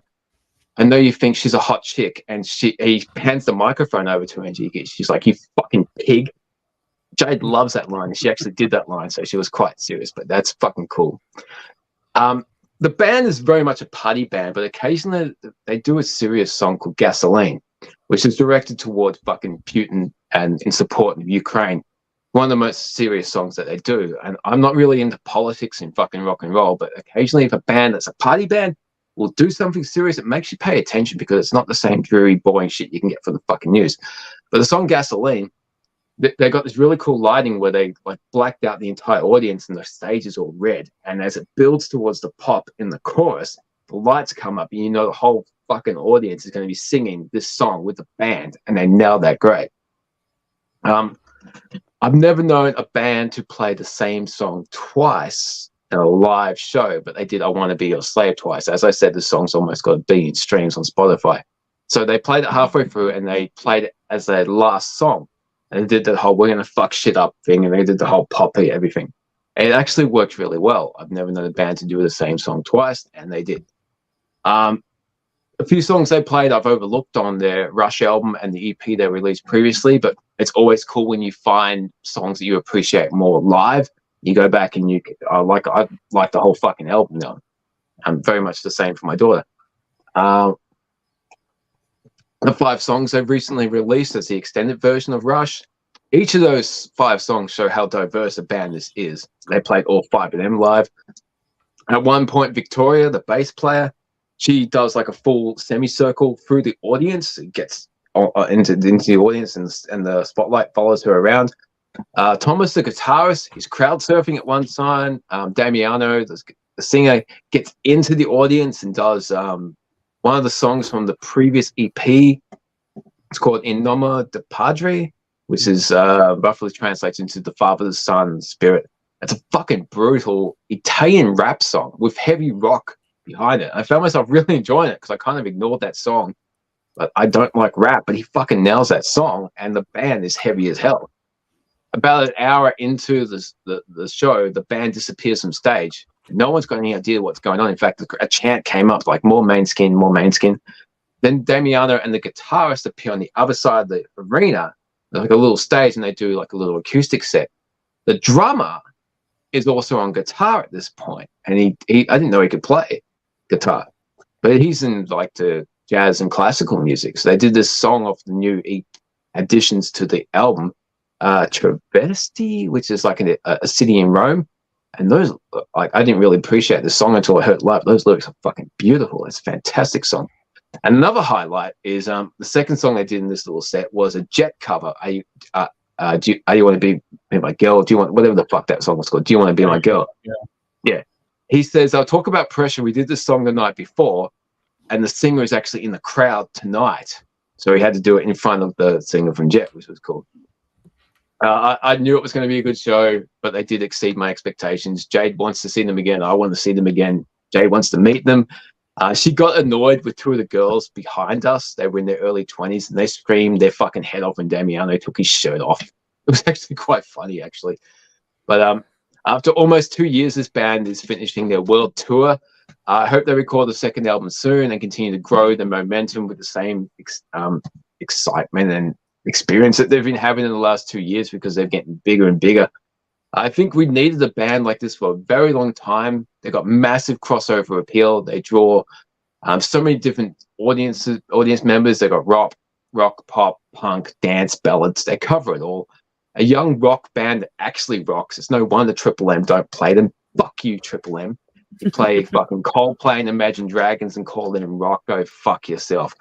After 70 years of rock and roll, with countless subgenres and experiments and different tunings and strange effects and backing tracks and types of gimmicks, every 10 years or so, a band will come along that'll strip it down to the bare basic minimums that relies on the strengths, talents, and personalities of the band members. And that's why this band's fucking awesome, because it's just honest and real, and they've got some great songs. I had a fantastic time with my daughter, and if you haven't seen them before, if you don't know this band, get on them, and when they come back, check them out, because they're just going to get bigger and bigger. We need a band like this. Fuck yeah. Nicely done.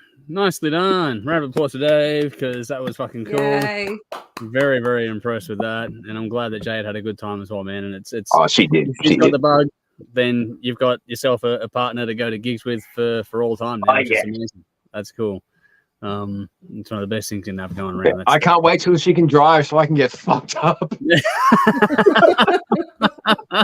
Daddy daughter goals there, Dave. Drive Daddy home. Yeah. Oh wow. When your internet shut off, Michael's Dave insert another 20 cents to continue your call. Oh, there we go. There's some more jokes there. Michael said that was one of the biggest highlights of the night, was waving to each other. That was so cool. That was fun. Keep waving, Jay. Keep waving. Why? Who are we waving at? I don't know. Just keep waving. That could so be a thing, though. Fucking start doing that everywhere we go. Just wave at people. It makes people happy. Not smiling is always a good start too. Michael also said, I photographed two of the hottest bands going around right now, weekends apart, Mainskin or Munderskin and Electric Callboy. You can see by the amount of streams both bands have got their songs on Spotify. Yeah, that's true. Like that's Electric Callboy. Okay, I'll check them out. True. Rowan goes, and now Conrad's reviews of what he's seen. We don't have time to like, you know how long that'd be? Like month of Sundays. Fucking hell. All right. Okay. So that is a gig review. Now we're going to move on, and we're going to do a double header, I should say, this week. Because we're going to do the bass players for our power trios last week, but Conrad had an appointment with, the Doll Scum in London there, so I had to push it back to this week. Yeah, the Doll Scum people. So just this missed week, him last time. Yeah, I know. It was like just it's missed a minute him. Yeah, no, but sorry. No, it's all good. So this week we're going to do the bass players and the guitarists, and hopefully we've all got a vocalist in our little groups by the end of this one. So we're going to rotate through as we do, and then over the week coming up, we're going to do a poll to see which one of us takes the points to wrap it all up next week. So. That all said, last time around, we went through this, but we're going to do it again. Just to recap, we have chosen drummers so far. Dave took Mike Portnoy from the Winery Dogs. Bell took Mickey D from Motorhead. Jeff took Neil Peart from Rush, of course. I took Dave Grohl from Nirvana, and Conrad took Stuart Copeland from The Police. that ended up with an interesting scoreline because Bell was down the bottom on 10 points. I was second last on 20. Conrad on 30 points. Dave on 40 points. Jeff on 50 points, which sets up the next couple of rounds interestingly. So it's going to be... I'm curious how it's all going to play out. So this time around, we're going to go and choose our bass players. And the reason why we didn't start this last week is because Conrad gets to go first. So he gets to take the first bass player. And remember, you can't have the same band twice. And once someone is taken, that's it. No one can take the same person again. But you got to try and get a vocalist in there too if you haven't already done so. So try and keep that in mind when you're choosing a bass player and or guitarist. But over to you, Conrad. Okay, I'm going to choose a bass player who's also a brilliant vocalist, of which Andrew, I think, will appreciate. May not be the best bass player amongst the likes of Geddy Lee and people like Billy Sheehan. He's not up there technically as brilliant as those two, although he's pretty bloody good. He's not far behind, I'll say that. But he is a brilliant singer. Okay, if I chose Geddy Lee, you get a brilliant keyboardist as well in there. Yeah. But I'm going to choose Doug Pinnick from King's X. Oh, nice. Oh, motherfucker. Doug Pinnick and King's He's X. a good one. He's a good one. one. As a brilliant singer and also a phenomenal bass player as well. Yes. So he's like in his 70s. He's old. He gets my vote for bass player. Dude, I finally have respect for you. Oh, God, Dave. Oh, just a backhanded compliment. Jesus. Yeah, wow. That's wow. Okay. That's a moment, Dave. Dude, you're fucking awesome, man. But that's an awesome pick. Good job. Yeah. So fucking hell. Doug Pinnick gets my vote on bass player. Nice. Now I've chosen a drummer. Is that right? Wow. No, I've chosen a drummer. You've done a drummer. Now it's a guitarist after this one. A guitarist, but not yet. We're going to do a round of bass players, and then it'll rotate. So you got a minute to think about your guitarist. So we'll go through and pick the rest of the bass players now. Speaking of, all right, Dave, it's over to you. Where are you going to go? Doug Pinnick was my backup because I thought Conrad was going to go with who I'm going to pick. But, dude, respect, man. How fucking great are King's X? They're fucking great. But, dude, Lemmy, bass player. Fuck.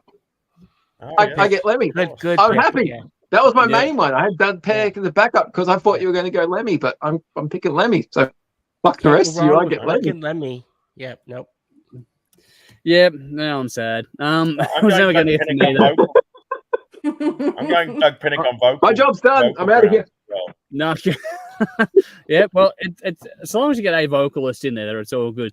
Well, now that Dave's taken my favorite, but I was never going to get there anyway because I'm down the bottom for this round. So, Belle, it's over to you. Which one are you taking? Well, I couldn't have taken Lemmy anyway because I've got Mickey D. Yeah, Mickey D. Yeah. So, well, I'll just take Billy Sheehan then. Why not? Yeah, well, of course. Fucking hell. Wow. Of course. These are legendary fucking. I know, right? Yeah. This is fucking insane. Yeah. All right, so Belle, I hope you got a vocalist in mind for your guitarist kind of thing for next pick. So, sure do. Hang on. All right, cool. If it's a three-piece, it's got to be. I guess it's got to be either a drummer that sings or a guitarist that sings or a bass player that sings. Is that right? Yeah. So it's one of your three that's got to sing. Yeah. Okay. All right. Yep. So I've got that with Doug Pinnick then. Okay. Yeah, exactly. So you covered it. It's all good. All right. I if I needed to, I took care of it with Dave Grohl last time around with that. So if I needed it, if I didn't have anyone else, I took care of it there. But before we move on, Jeff, you get to make a pick. So which one are you taking now? The list is getting thinner. Okay, look, I am going to take arguably the greatest Australian bass player that I can think of. Okay, and this guy is a fucking legendary bass player, but he's an amazing lyricist, and maybe not who you're thinking. Well, I don't know. I did my research on this, and so three-piece. Yeah, three-piece. So I had to be in a three-piece band to be eligible. I had to be in a three-piece band, and I did my research, and you can look it up. He was. Yeah. And so I'm taking Bob Daisley. Yeah, I knew it. Nice. Bob Daisley. He was the three-piece band that he was in was Chicken Shack in 1972. Yeah. So yeah. Because I'm going through his career. He's been in so many bands. I'm like, surely he's been in a 3-piece. And every other band was like more like Rainbow, Ozzy, But he wrote all the lyrics for and played the bass in Ozzy's first 6 albums. He wrote all the lyrics.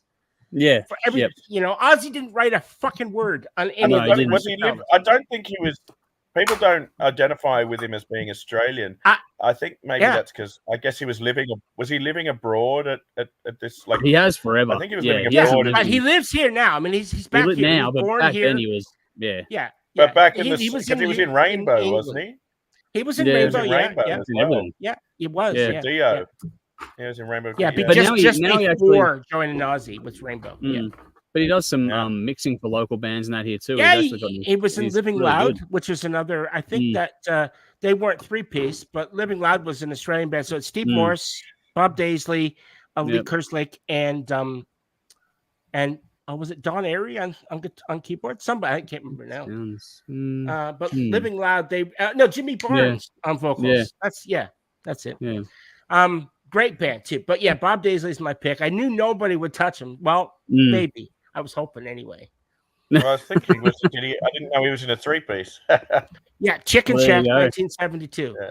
I had to really do my research and but that's the point. That's a good deep pick, man. Nicely done. Yeah. Okay.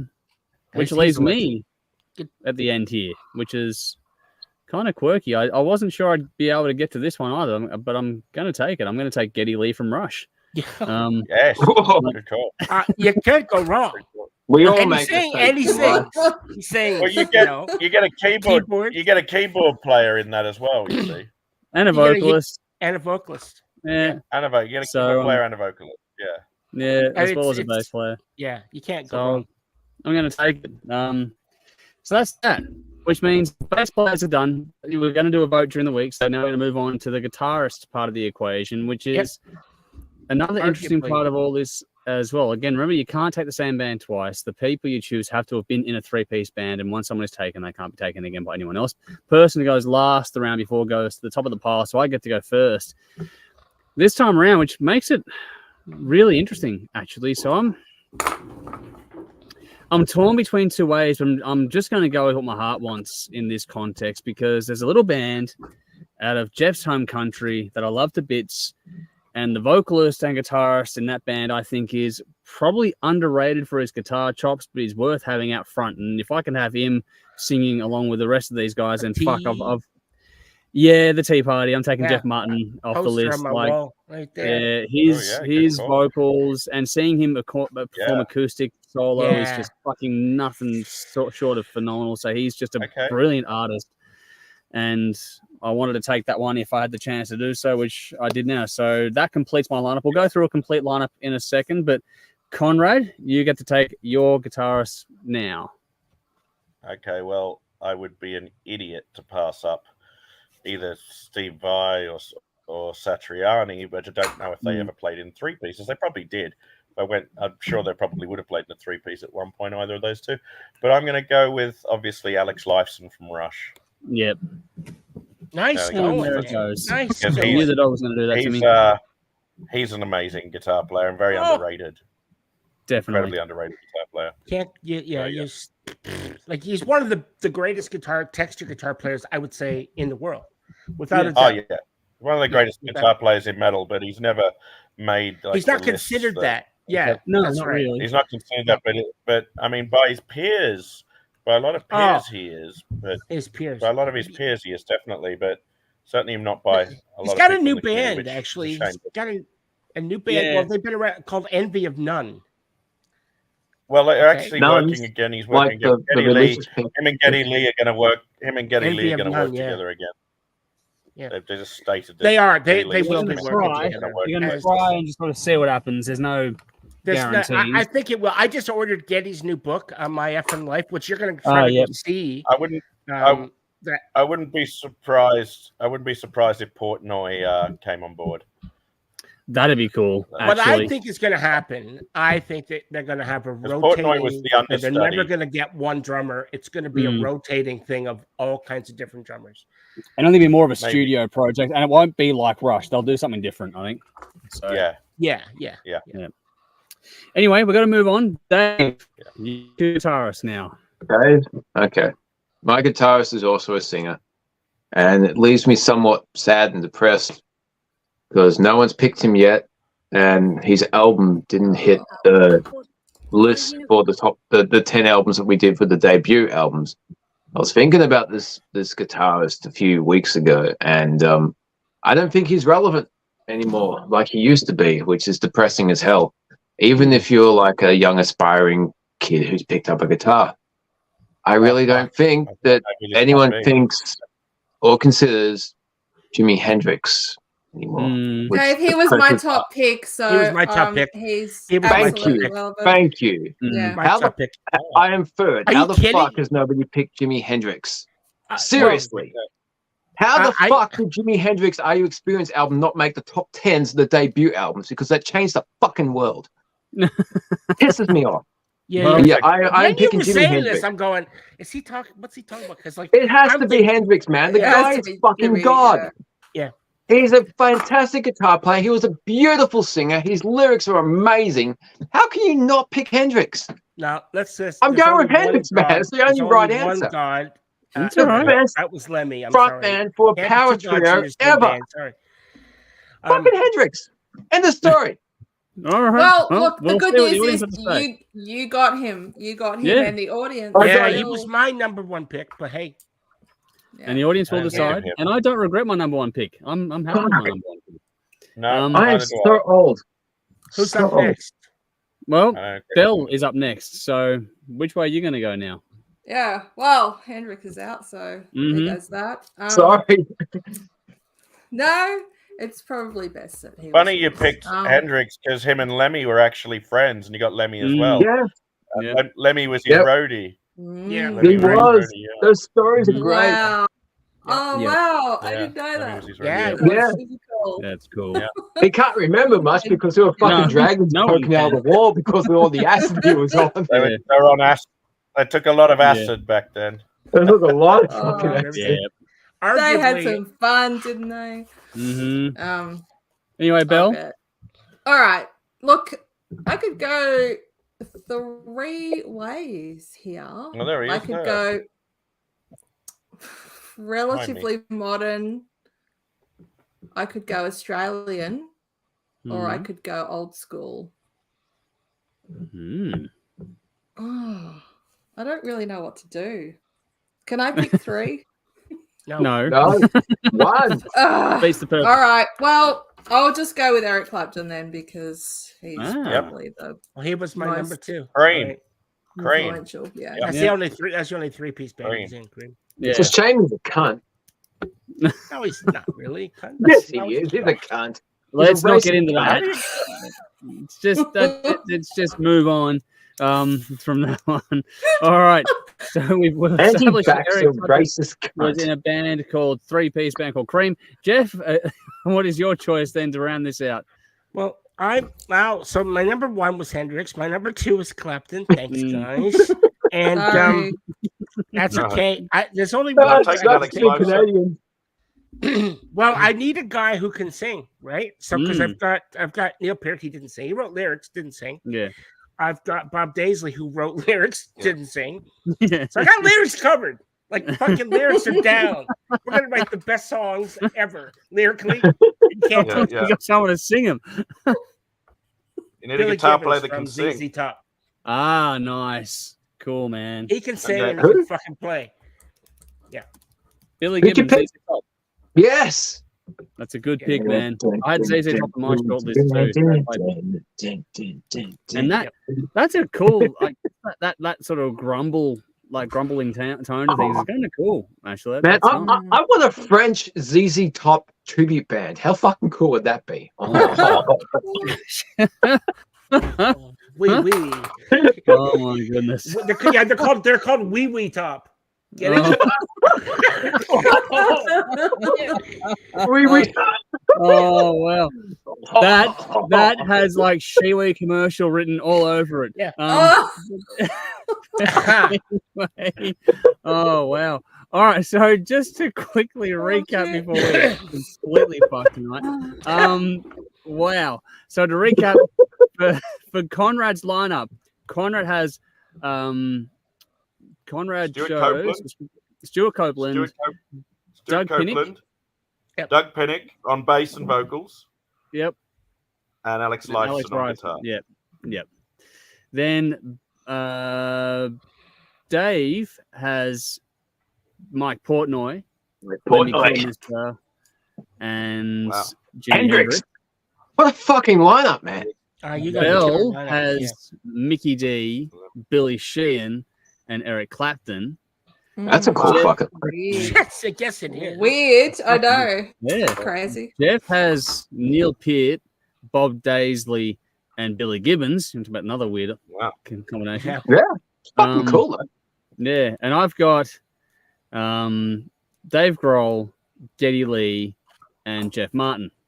So wow, some very really interesting, all different, very all very interesting. different, very interesting lineups. We'll do a poll during the week. Yep. Get the audience to tell us which band. Do a poll of which band they think is the best one, and then we'll sort of go from there. The wild rival, and we'll recap the results next week in our last stream for the year. Assuming I'm still with everyone here for a second. So what do we got here? Adrian says, I saw King's X. Wow. Oh, that dude. would show. That would have been a show. Probably the most underrated band ever. Yeah, one of them. They toured with Anthrax. They toured with Anthrax. Fucking Pantera used to use one of their albums to get fired up to go on stage. Yeah. Fucking Pantera used to love them. Underrated band. Underrated. Yeah. Adrian also says, I'm taking Flea from the Chili Peppers. Michael says, Jeff, good call on Bob Daisley. So there we go. Michael says, plenty of Bob interviews online. Well worth checking out. He talks about Australian music before Rainbow. Oh, yes, he does. He's a big supporter of Aussie music. I've got his book. It's called For Fact's Sake. It's great. That'd be cool. I'm quite disgusted at how badly he was treated. He was treated. Yeah, he's still being treated that way. Yeah, he's Sharon. Certainly by the likes Sharon. Yeah. Sharon didn't give him the credit that he deserved. Yeah, no, the things that will probably eventually come out of royalties. Well, see, Bob's got he got screwed out of royalties. Oh yeah, and he's still getting screwed. But Bob's got Aussie royalties. Yeah, the recordings of the initial Blizzard of Oz and Diary of Madman. Bob made recordings of all that writing stuff. He's got the on tape. And he can't release it because Ozzy and they said if you release this, we'll sue you. Yeah, which is unfortunate because people want to hear it. So it's on his website. If you want to actually, he's got. You can hear some of it, not all of it, but bits and pieces. It's on his website. Yeah, for sure. Right. He releases bits and pieces here and there, which is good. But we'll have to just sort of see how it all shakes out. Hopefully, things like this can get resolved. Same with Soundgarden. Like everyone thought Soundgarden were going to get the stuff with Chris Cornell that wasn't released yet. Yeah. Out, but that's still in fucking limbo because of the estate issues and that. So bit of a mess, unfortunately. Well, look at what they just did with the Beatles, right? Ozzy's saying all the sound quality is terrible. Well, imagine if they released it and did what they did with the Beatles tape, that John Lennon tape. And exactly now, why not? Yeah, it's exactly. there. And that's the template now, isn't it? That track is the template for what you could do for these old recordings that aren't quite there. Yeah. All right. Adrian says guitarist. I'm taking Edward Van Halen. Well, great guitarist. It's not not in a trio. It wasn't a three-piece. Neither was Flea though, was he? Was Flea in a trio? It wasn't a three-piece. No, Chili Peppers wasn't a three-piece either. So there you go. No. All right, Michael's going all hell Caesar. Got to love him. Yes, Caesar pulled down my set before, which is what happens. He did it twice, actually. He did it when Dave was doing his fucking review, which is why I can hear me go fuck in the background there. That was funny. Pull it up, and then he did it again, which is he's got to have his moment in the sun. Which once I get the new room built, he'll be in there more often, I'm sure. Sorry, go on. Hey, Tough. Yeah, Tough's here, but hey, sorry, Nappy Man. Nappy Man. That's an AC/DC song, isn't it? All what, hail Nappy Caesar. Man? Yeah. Oh, yeah. You've moved on. Nappy Man. All hail Caesar. All hail Caesar. Was that a flick of the switch? I think it's a ball breaker. I can't picture them doing Nappy Man. Hail. Maybe, yeah. Nappy Pale. That was fucking painful. Wow. That's off Ball Breaker, yeah. Never mind. Ball Breaker. Yep. Carry on, Yeah. Andrew. Sorry. There we go. Great album. Anyway, no, it's good. No, I like the tangent we're going. It's fun. Tough says, "G'day, metalheads. Good to see you, buddy. Hopefully you've been keeping well. Been busy trying to put heavy metal music in my cyberpunk game. Well, enjoy that." Michael says, anyway, I can't say much longer as I need to be up early to a Good Things Festival. There won't be any photos from me, but I'll be reviewing it for a magazine. So I can share my review after the event. Please do, man. Share it in the lounge and in the Discord. That'd be great. Would love to see what Champion. Awesome. Good luck tomorrow. Get some rest and hopefully have a smashing day of it. Basher says a French ZZ Top tribute band. Amazing. So there we go. Top says, what's the Centipede's favorite ZZ Top song? Answer: She's Got Legs. There we go. She got legs. Wow. He's speaking about a Adrian. frog. He's singing about a frog. Wow. Oh wow. No, the fucking French ZZ Top version of the Crazy Frog song. Anyway. Oh no, yeah, that's right. Adrian says I saw King Sex in a small club in San Francisco at the DNA Lounge. Wow. Ooh, that was fucking cool. Wow. Rowan's one. Eddie Van Halen was briefly in a three-piece in that period after Ross and Sammy joined. Best I ever said. There we go. Clever. Well done. No. And Tough says, yes, I put the rash in thrash music as in nappy rash. So there we go. That's from Tough. So, Pseudocrin, man. Pseudocrin. What? Bepanthen. Bepanthen is good for nappy rash. We use it after tattoos. Pseudocrin. Apparently it's terrible for tattoos. Bepanthen is good. Mine just fine. I used it. Like my sleeve is fine. I've used Bepanthen on all of them. Fine. Nice. Yeah, anyway. All right. And that's bold as fuck, and it's 10 years old. So I'm in the sun up here a lot. Yeah. So it's not going anywhere. It's not fading. So it's all good. All right. What do we got here? So now it's time for the main event of the evening, which is the battle. It's King of the Riff time. So you got reference tracks in the description box as well as they're in the comments now as well. So it is Dio, Holy Diver, and the other reference track is Skid Row, Youth Gone Wild. These are the two albums going head to head this week as part of round 6 now of our debut albums King of the Riff series. So again, Skid Row self-titled going up against Dio, Holy Diver. We have an audience vote on this one. It's all sort of done and dusted. We now have to go through and do this one for ourselves to see which one is actually going to go through to the battles plural for next week's end of year stream coming up. But now, Belle, we're actually going to start with you on this one. So over to you. Oh, all right. Okay, so I'll start with Dio, and I talked about this album only a couple of weeks ago. Yeah, 3 weeks ago, whenever we did it. Love it. Picked it over Crew. It wasn't a decision I found hard. I would pick my least favorite Dio over my most favorite Crew album, so that was an easy one. It was Dio and Crew, wasn't it? Am I remembering? Yeah. Okay. All right. Good.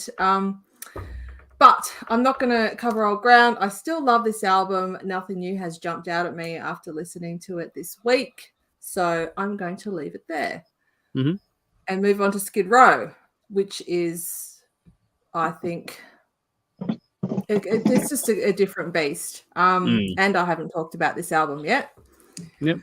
But I actually really struggled. I spent days earlier this week just every time I sat down and tried to think, just to start writing this review. I couldn't. I didn't know how to even begin.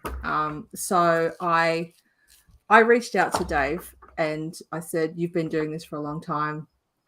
I'm struggling. What do I do? And he's like, just make it personal. So I sat down early today and that's exactly what I did. So perfect. Yep. And it just flowed. It just all came out. So thank you, Dave. You're a legend. Really always welcome, Belle. Champion. All right. So I find that my struggle was that I've listened to a lot of new stuff, and I find it really easy to just fresh ears generate fresh thoughts, and I can just they pop into my head and I can get those down. Whereas I put this on and all I heard was familiar sounds. It's like coming home from work and seeing your house and the people in it, and you don't think, oh wow, look at that. You just think home. Which is, it's just familiar, and you just know it so part well. of the fabric of your life. Yeah, exactly. So nothing's popping out at me, and that's I think why I struggled with this. So, but what it did do though, when I listened to it, and what it always does, is it transported me back to my teenage years. Lying on my bed, tape deck on the drawers next to me, turned up as loud as I could get away with, and just staring at all my posters on the walls. That's what this album conjures in me.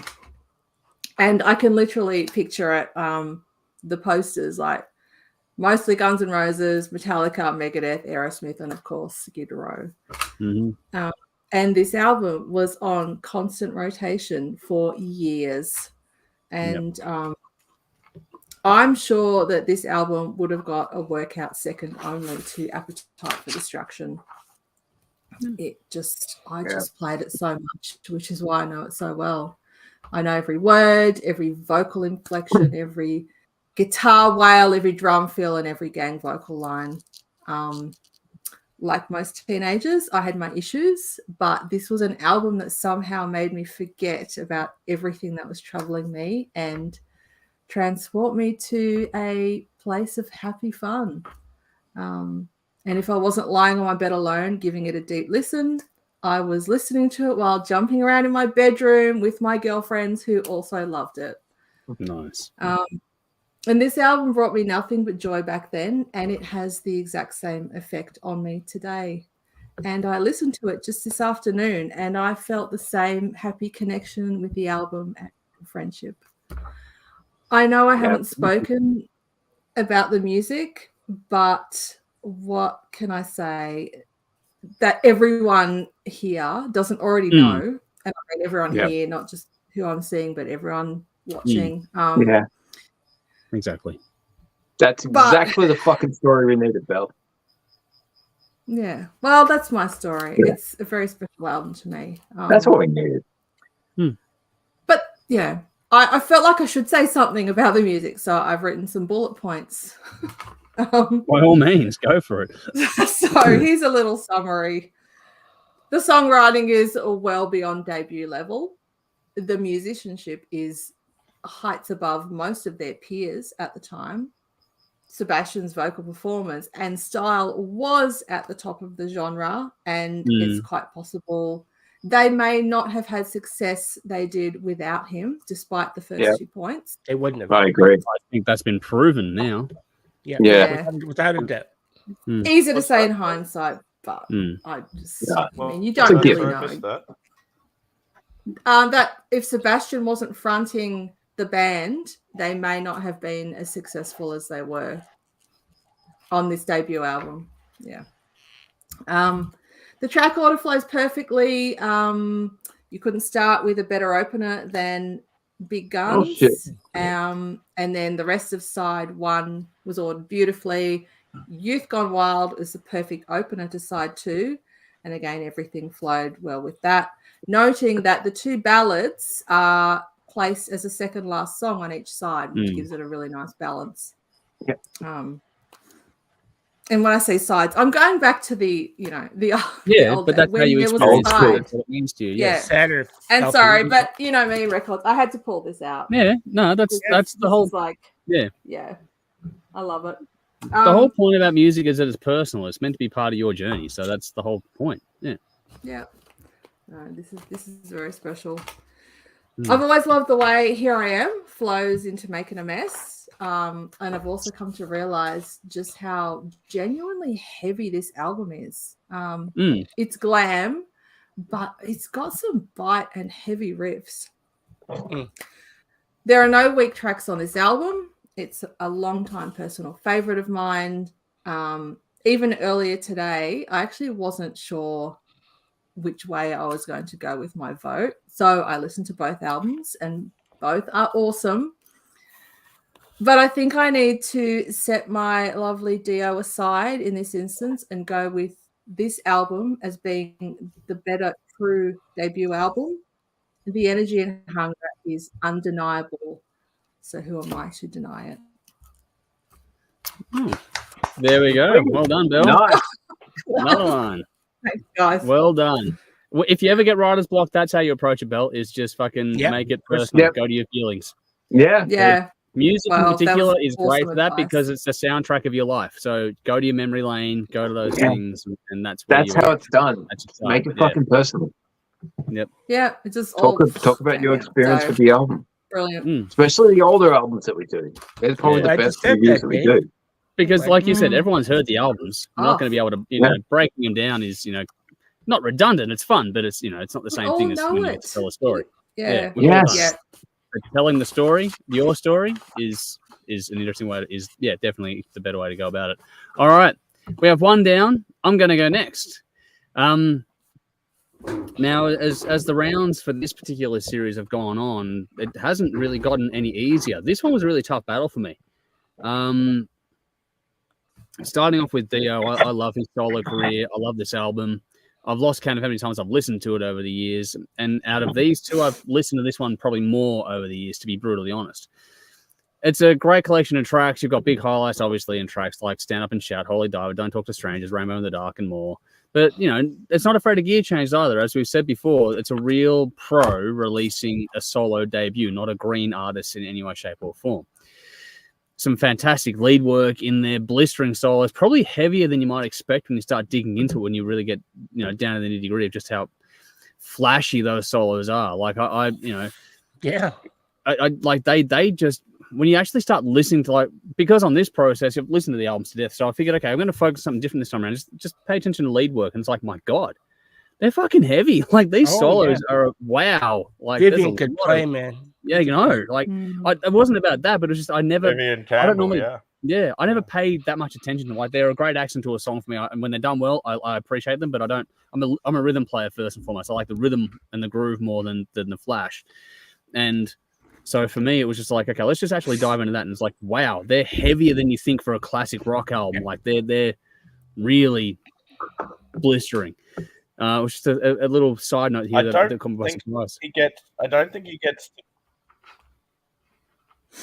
think he gets to do that kind of thing as much in the likes of Def Leppard. It's just not as heavy and not as flashy in Def Leppard. It's a bit more limited in that band. But at least we have it on record. Yeah, at least we have it on record. Yeah, I'd like to see him go more ballistic in Def Leppard. It'd be great. That would be fun. He's got the chops. That's proven. Like, it's it'd be an absolute blast to see that. But then on top of all this stuff that I'm talking about, you've got the thrilling and powerful vocal of the mastery of Ronnie James Dio, and you know what a voice that man had. I mean, for a guy who was never trained, just what the hell. The depth in the writing, the performances, the use of the Foley as well. It's a fine, solid album from beginning to end. The mix has held up pretty well by today's standards. You know, out of these two, it's hard to compete because Skid Row, even though it's only a few years newer than this one, still got to take, you know, use of better equipment and better techniques and that sort of stuff as time went on. And just a few years can make a big difference, genuinely, in how things sound. I would have liked on the mix of this one to have those solos I was talking about up a bit more in the mix. I thought they could have really been pushed a bit just because they're so good. You don't want anything to take away from their presence and impact in these songs. But it's got great groove, tempo shifts all across the listen. There's some damn fine deep cuts in there like Gypsy, Straight Through the Heart, Shame on the Night, and more. I think that fills the album out wonderfully well.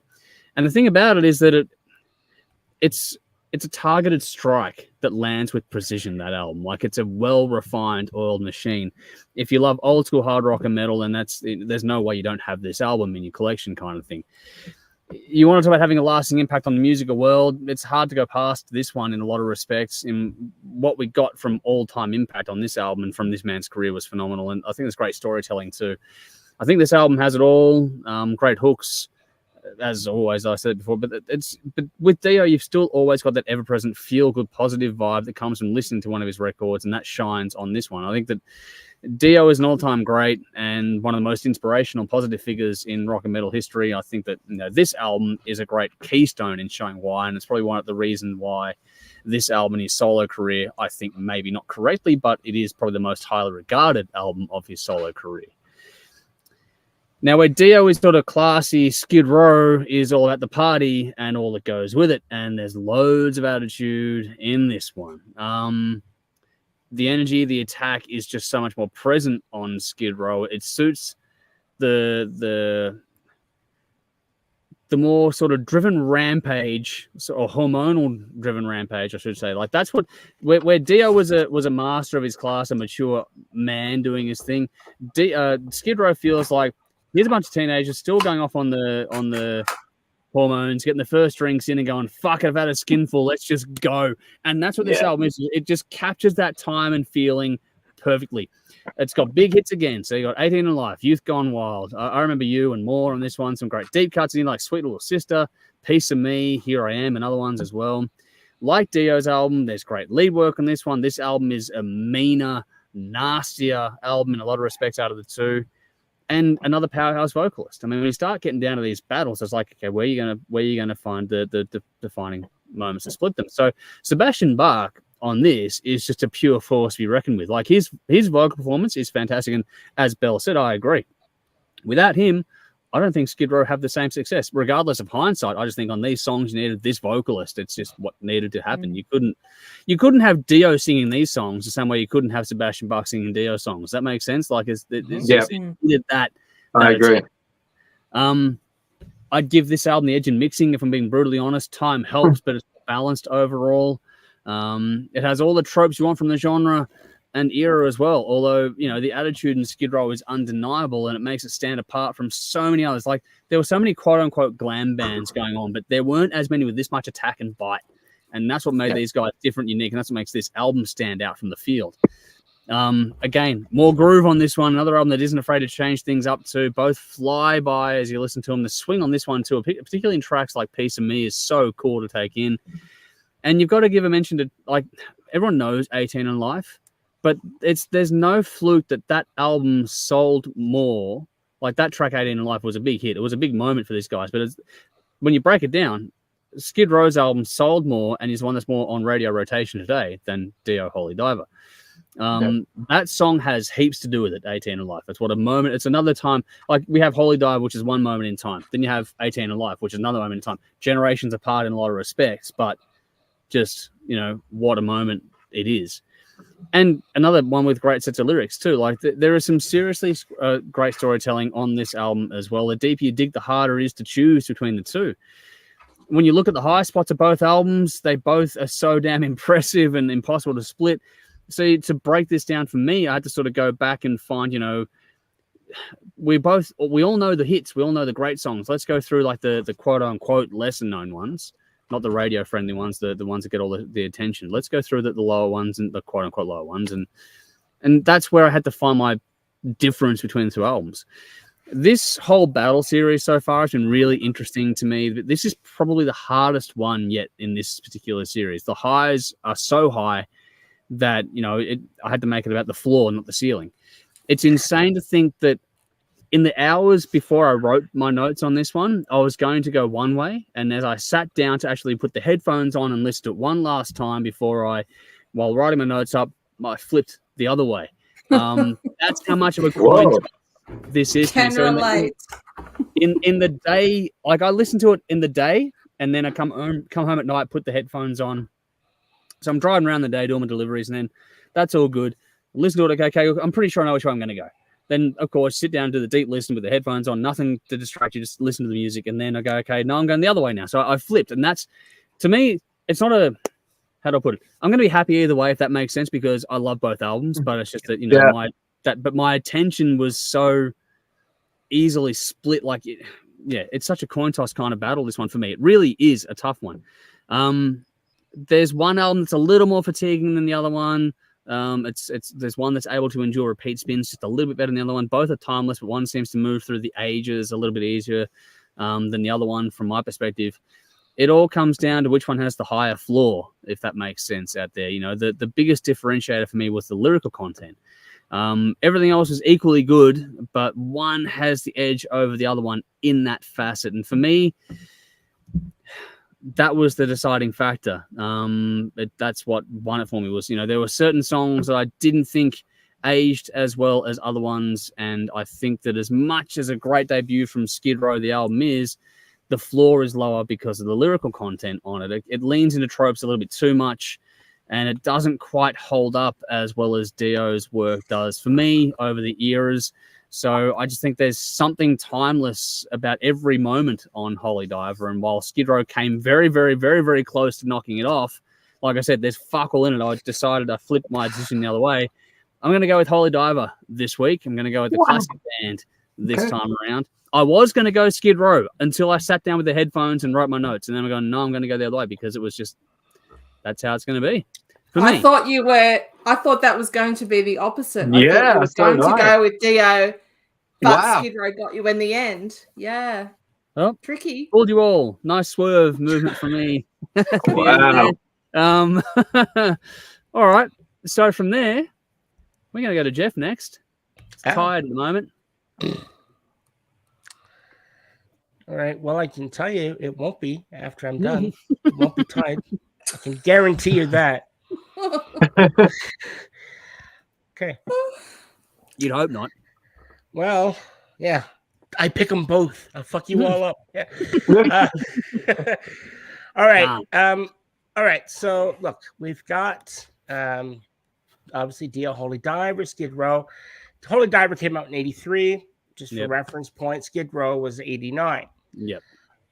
So one thing I will say about being on this show is that I've had to think back in the old memory bank and to remember how things used to be. Mm-hmm. Well, I can remember seeing Skid Row's video for Youth Gone Wild for the first time. I was like, how cool was that? I know where I was, and I can tell you why, because I have a story to go with it. So I was laid up in the hospital early in February 1989 with a broken leg. Okay. And I had this time when you missed the gig for? No, this is where I broke my leg, and then my buddy, he went to get help, and he jumped down a set of stairs, broke his leg, and we both ended up in the hospital with broken legs. Fucking crazy. That's a real friend, man. You break your leg, he breaks his leg. That's a friend, man. He made it to the hospital before I did.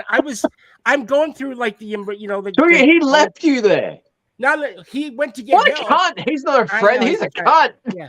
It's a crazy story. It made the yearbook. They put the anyway, it's a very cool That's story. A moment. Oh yeah. But I'm in there getting dressed in like trying to get into this gown, and I'm in this like changing room thing in the hospital, and I can hear and I'm like, that sounds familiar. And I'm groaning too because I'm just having a wank. No, I'm like, Brian, and then I hear Jeff. It was like, what, man? Yeah. Anyway, I've gotten off topic, but dude, where's my cast? Anyway, exactly. So here I am, February 1989, in the hospital with a broken leg. That's okay. Yeah. So I had this little TV, and you know, like those little tiny things. You know, you rent them or whatever from the hospital. Yep. And it wasn't much, but being stuck there for 2 weeks while I had this surgery to repair a really bad break, it was better than nothing. And I watched a lot of TV, mostly listening to Much Music, Canada's versions of MTV, which I said, a station that was 24 hours a day music, which is great, you know?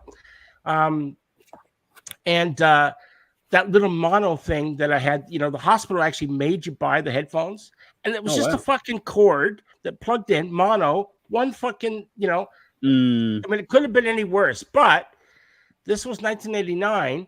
And basically I realized as I was writing this, I'm like, you know, it'd be shit today, but back then this was fucking like, you know, there wasn't anything better. All TVs were mono, right? And so look, at the time I really couldn't complain. I just ended up laying in there watching a lot of TV.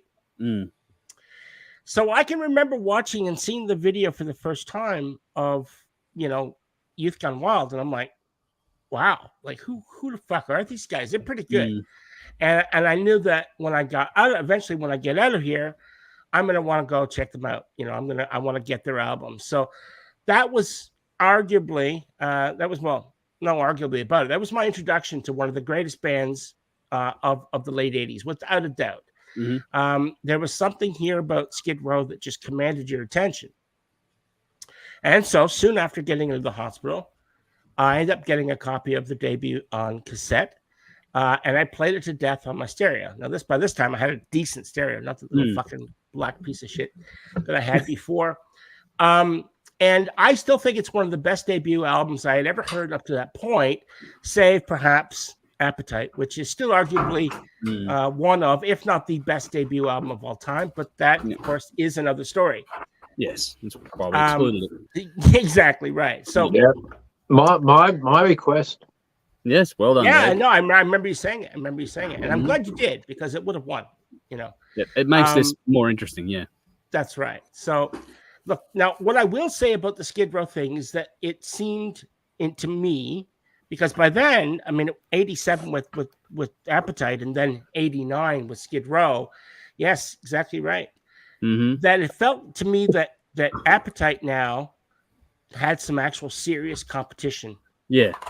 For in that 2 years, there really wasn't much, and then all of a sudden, Skid Row came along, and bang, yeah. So look, each song that was released as a single, you got "Youth Gone Wild," 18 Life, "I Remember You," and "Piece of Me." Those were the four big ones that were released, and each song brought with its own character and charm. Each single pushing the band further up in the charts, at least up until "I Remember You." I don't think "Piece of Me" really did much for them on the charts, but "I Remember You" was like fucking everywhere. It was just, you couldn't go anywhere without hearing it. That's the song to throw bottles into people's faces to. Yeah, well, filled with piss. Here you go. I don't know, but look, it was just one of those songs. I like it. It's a great song. I honestly think, though, on the album, my personal favorite was the song "Midnight/Tornado." There's something about that song. I just love the groove. I love it. Tornado is kind of like this outro, but the song "Midnight," really, really cool. And I think more than anything else, the one thing that drove this band, obviously, it was Sebastian, right? He really drove the point. He was the focal point with his amazing voice, but he was also a massive sex symbol. And I don't think... I'd say the hair. Yeah, I don't think I would be far off if I said man. more so than any other band of its time. And I really think that helped turn the drive and interest into Skid Row, pushing them into another level above most of their other peers, bands at the time. Now, Sex has always been to their advantage. Yeah, exactly. But Sex has always been a strong part of rock and roll. We know that.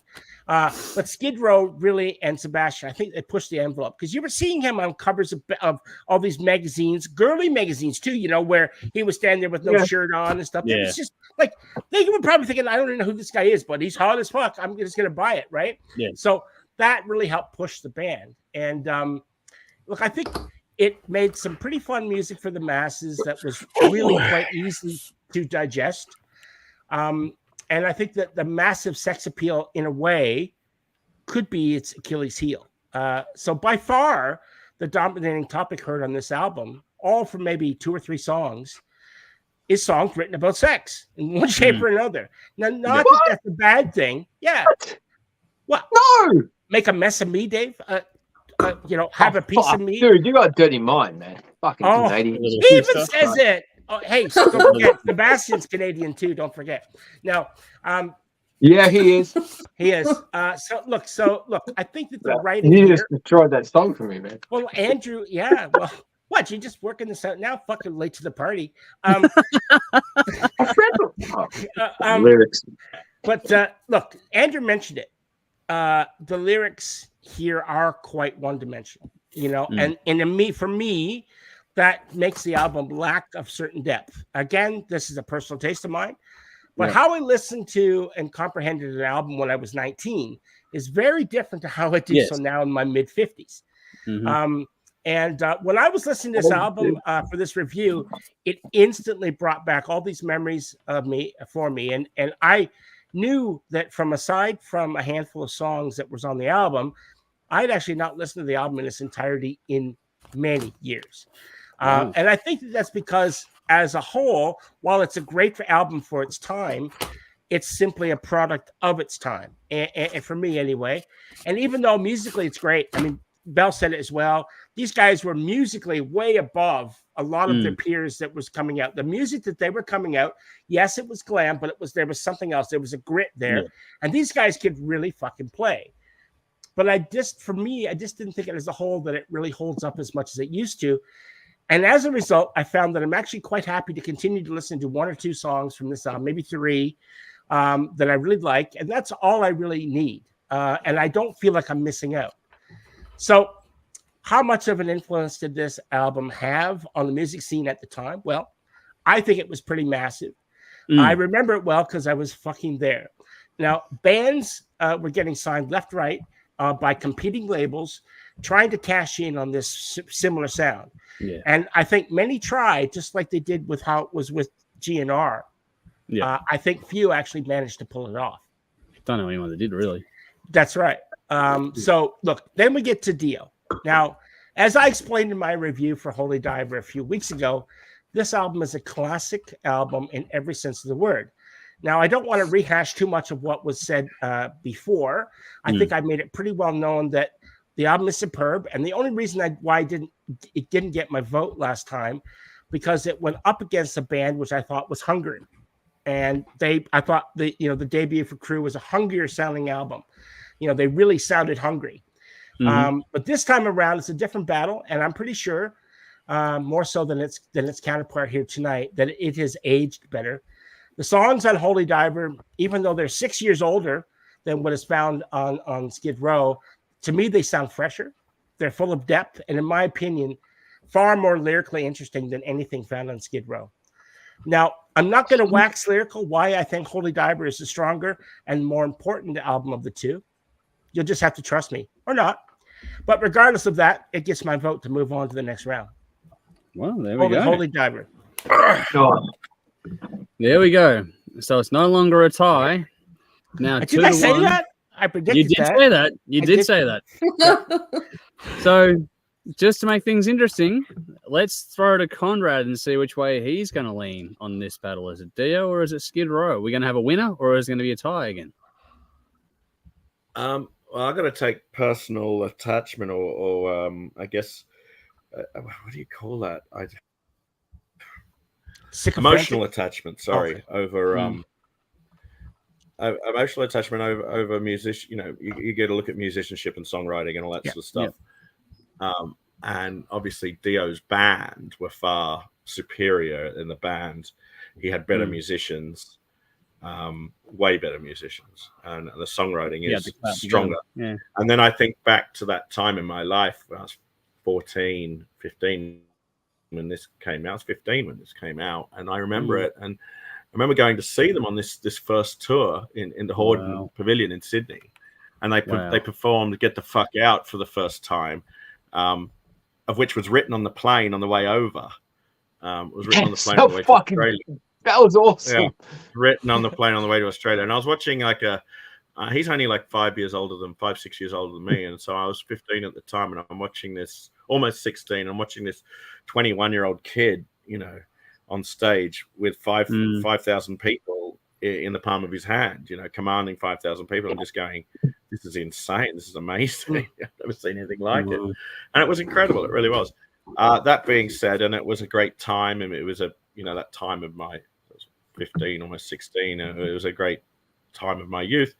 Obviously, taking the emotional attachment away from it, I have to go with Holy Diver on this one. It's a better record in regards to musicianship and songwriting. It is a better, stronger record, and it's aged better than. Are you fucking kidding me? Self-titled hasn't aged as well. I don't believe. Disagree. Sorry, but that's wow. If this went up against Slave to the Grind, I don't know it'd be the same result. Like, but it's not. Wow. Dio had better musicians and better songwriting. But this. But this is a debut album battle. Yeah, Dio's got fucking experience before this. And, you know, I think that it's just a stronger record in its songwriting, and it has aged. It stood the test of time. It hasn't aged anywhere close to what Skid Row did. Sounds dated to that period. It sounds a bit dated in that period. Yeah, and fucking Dio sounds dated to the early 80s. You'll get your time in a second, Dave. Just according to you, Dave. According to you. I wonder which way Dave's going to go. Yeah, I know. I have no idea. Spoiler alert! So, yeah, Theo totally dove against this for me, but it's a shame, you know. But it's very tough. It's very tough, and it only gets it by a bee's dick. Hard. It's very tough because it was I have to take out my personal feelings of emotional attachment to something at the time. Yeah, for sure. What else was I going to say about this? It's a shame that Skid Row didn't make any money off this album or tour. Bon Jovi took all the money. Yeah, I know. Fucking mad. Bon Jovi got all the money for this. They financed the record, and I think financed the tour as well. And Skid Row saw nothing. They were broke as fuck. They didn't have any money at all. But they got some back. Not all of it. They pretty much, obviously were put up in hotels, and flights were paid for, and food and accommodation was paid for, and maybe booze and whatever else was paid for. But that was it. They came off the tour and off the album sales and made fucking nothing. Well, that's probably why they didn't have the second album Blues, and you could have argued the second album was better because they were pissed off and hungrier. So, Bon Jovi laughed all the way to the bank. Yeah. Yep. Well, there we go. We have a decision made. We have a winner. But Dave, and you know what? I'm not surprised at all that Dio won. I was expecting it, to be honest, because Dio's got a fucking bias behind it. But Skid Row, Dio gets the advantage in this matchup because he recorded albums before this. Skid Row's album is a genuine fucking debut from young, inexperienced musicians. There are apparently Dave Sabo recorded on the demo version of Bon Jovi's song "Runaway" because they were high school friends. Yep. Okay. I'm not sure if we've covered the Skid Row album before on the Hard Rock Show's long history. I'm pretty sure I've never spoken about it. So duck and cover, motherfuckers, because this album is special. I have this on cassette. It is. This is a really fucking important album to me. 1989, what a great time to be alive. This is part of the original 10 albums that introduced me to rock and roll. It was Appetite, Pump, Dr. Feelgood, Trash, Hysteria, New Jersey, Razor's Edge, Open Up and Say Ah, Dirty Rotten, Filthy, Stinking Rich, and this album. And I think with Appetite and Pump, this album was at the fucking top. My Baptism by Fire, and what a great time to be alive. The track order on this album is fucking perfect. I can listen to this album over and over again. Every song is engaging. There's not a moment of filler. Every song has been performed live. This is a fucking brilliant album. A great band to start with, but the addition... They were a great band to start with, but with the addition of a charismatic frontman with one hell of a voice, made them stand out above the rest. I will openly say, everyone knows I'm a Guns N' Roses fanboy. Sebastian Bach is a much better singer, vocalist, performer than Axl Rose. It's a fucking given. Engaging lyrics, telling a diverse collection of stories. There was these little inflections that he gives throughout the songs, a laugh or a little details that make these songs spontaneous. Details that wouldn't always be reproduced live, but they gave these songs fucking character. Big Guns opens this album perfectly. Big riffs, big guns, killer solo. It gets down to business with the opening note. The guitar is right in your face, awesome tone, riffs filled with fucking attitude. The Sweet Little Sister gives that high energy. The big riffs and the solos, they just keep coming. Once again, Bach fucking nails it. Can't Stand the Heartache takes these songs down a tiny little notch. It's still filled with energy and fucking life. You can't say that about the Dio album. You just can't. And then you get to the Piece of Me. This is my favorite song on this album. Wow. Since I heard this as a little kid, and then seeing that clip on MTV with the big news about with the whole bottle incident and when he jumps into the crowd, as a 9-year-old kid, I thought that was fucking awesome. And the bass intro, for some reason, I've never wanted to pick up a bass and learn how to play it, but I've always loved that fucking intro. And this just has some cool, badass fucking attitude to it. Lots of energy. And that song is a fucking head-banging motherfucker. I love that song. I had that on last night. I was just fucking, everyone else is doing their own shit. I was in the lounge room, got the song on my phone, just going fucking nuts, like a 9-year-old kid again. And then change it up, bring some diversity to the album. Got 18 and Live, brings a real change of pace. The mood and the atmosphere created by the arpeggiated chords in the opening to the song is second to none. Great shifts in the distorted chords, excellent chorus, old school concert footage of the song back in the day. You had the whole audience singing along. It was a fucking amazing, dramatic song. And it's real. It's not this fantasy bullshit that fucking Dio loved. I love Dio. I love all that escapism shit. Give me reality all the time. Dirty, gritty fucking reality. It will always win. It's a fantastic song. This is how you write dramatic lyrics that tell an engaging story with a vocal performance that is second to none. In all honesty, the lyrics alone smoke anything Dio did on Holy Diver. With all due respect. All due respect to Dio and Holy Diver. It's a fantastic album. But the fucking lyrics on 18 and Live, you cannot top that. Seriously. One good song does not a good album make. Hey man, one song can top an entire fucking album if it's brilliant. But the whole you can't deny any song on the Skid Row debut. But then we get to Rattlesnake State. Killer fucking riff. That little laugh Sebastian does at the start, just before the vocals, is a nice touch. And he does that whole, he's taken what Steven Tyler did with the whole yeah. And he made it his own. He obviously stole from Steven Tyler, but he's made it his own. I love that shit, but no one's done that shit since the 80s. Since the 90s, fucked everything up. Vocal delivery used to be cool. It gave songs some life, some personality. It's not all about technique. Put some personality into it. And you got the whole night. Jade, when she was born, her cry, it was unique because she had this whole deal. Because when Julie was pregnant, I used to play Welcome to the Jungle all the time. You had that. I love that shit. My baby girl used to sing like that. It's fantastic. But I love Dream Theater.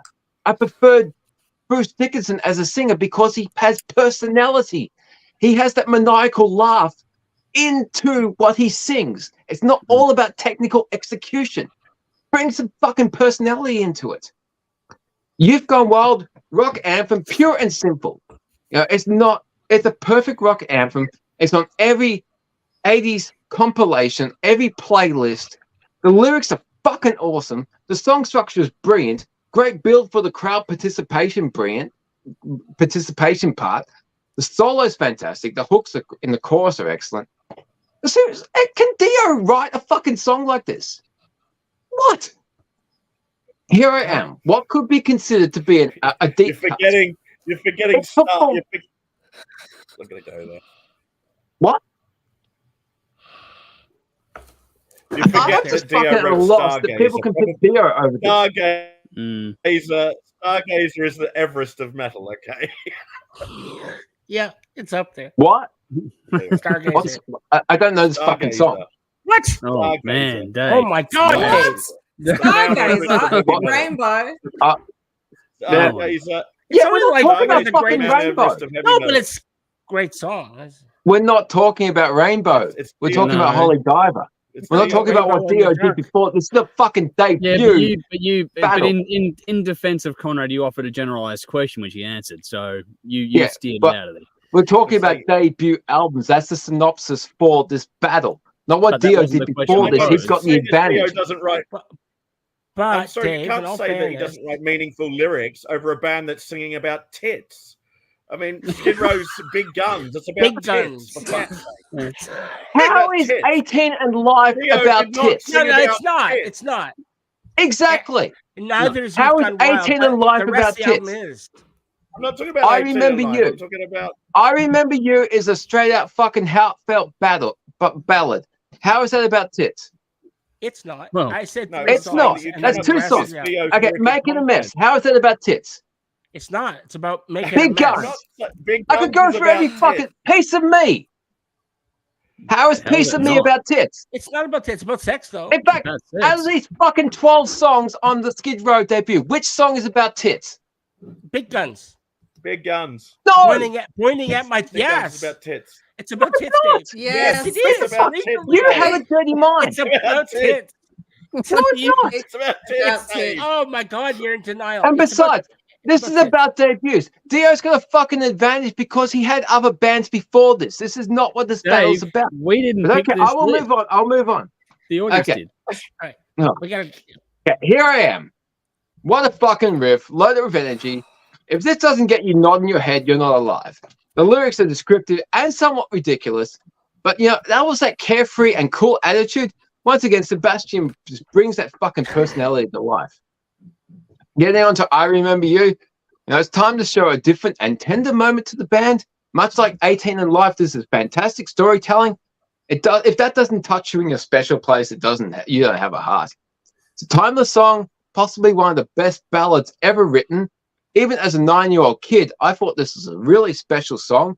And just for anybody who wanted to shout out and tell the world, I love you, I'm not even going to attempt to try and do it like Sebastian Bach do, because what a fucking moment in the song.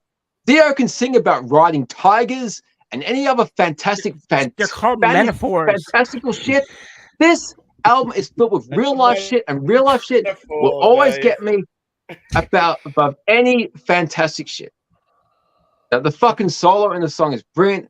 80s ballads have to have the fantastic solo. They did. But Yeah. They did. Yeah. But come on.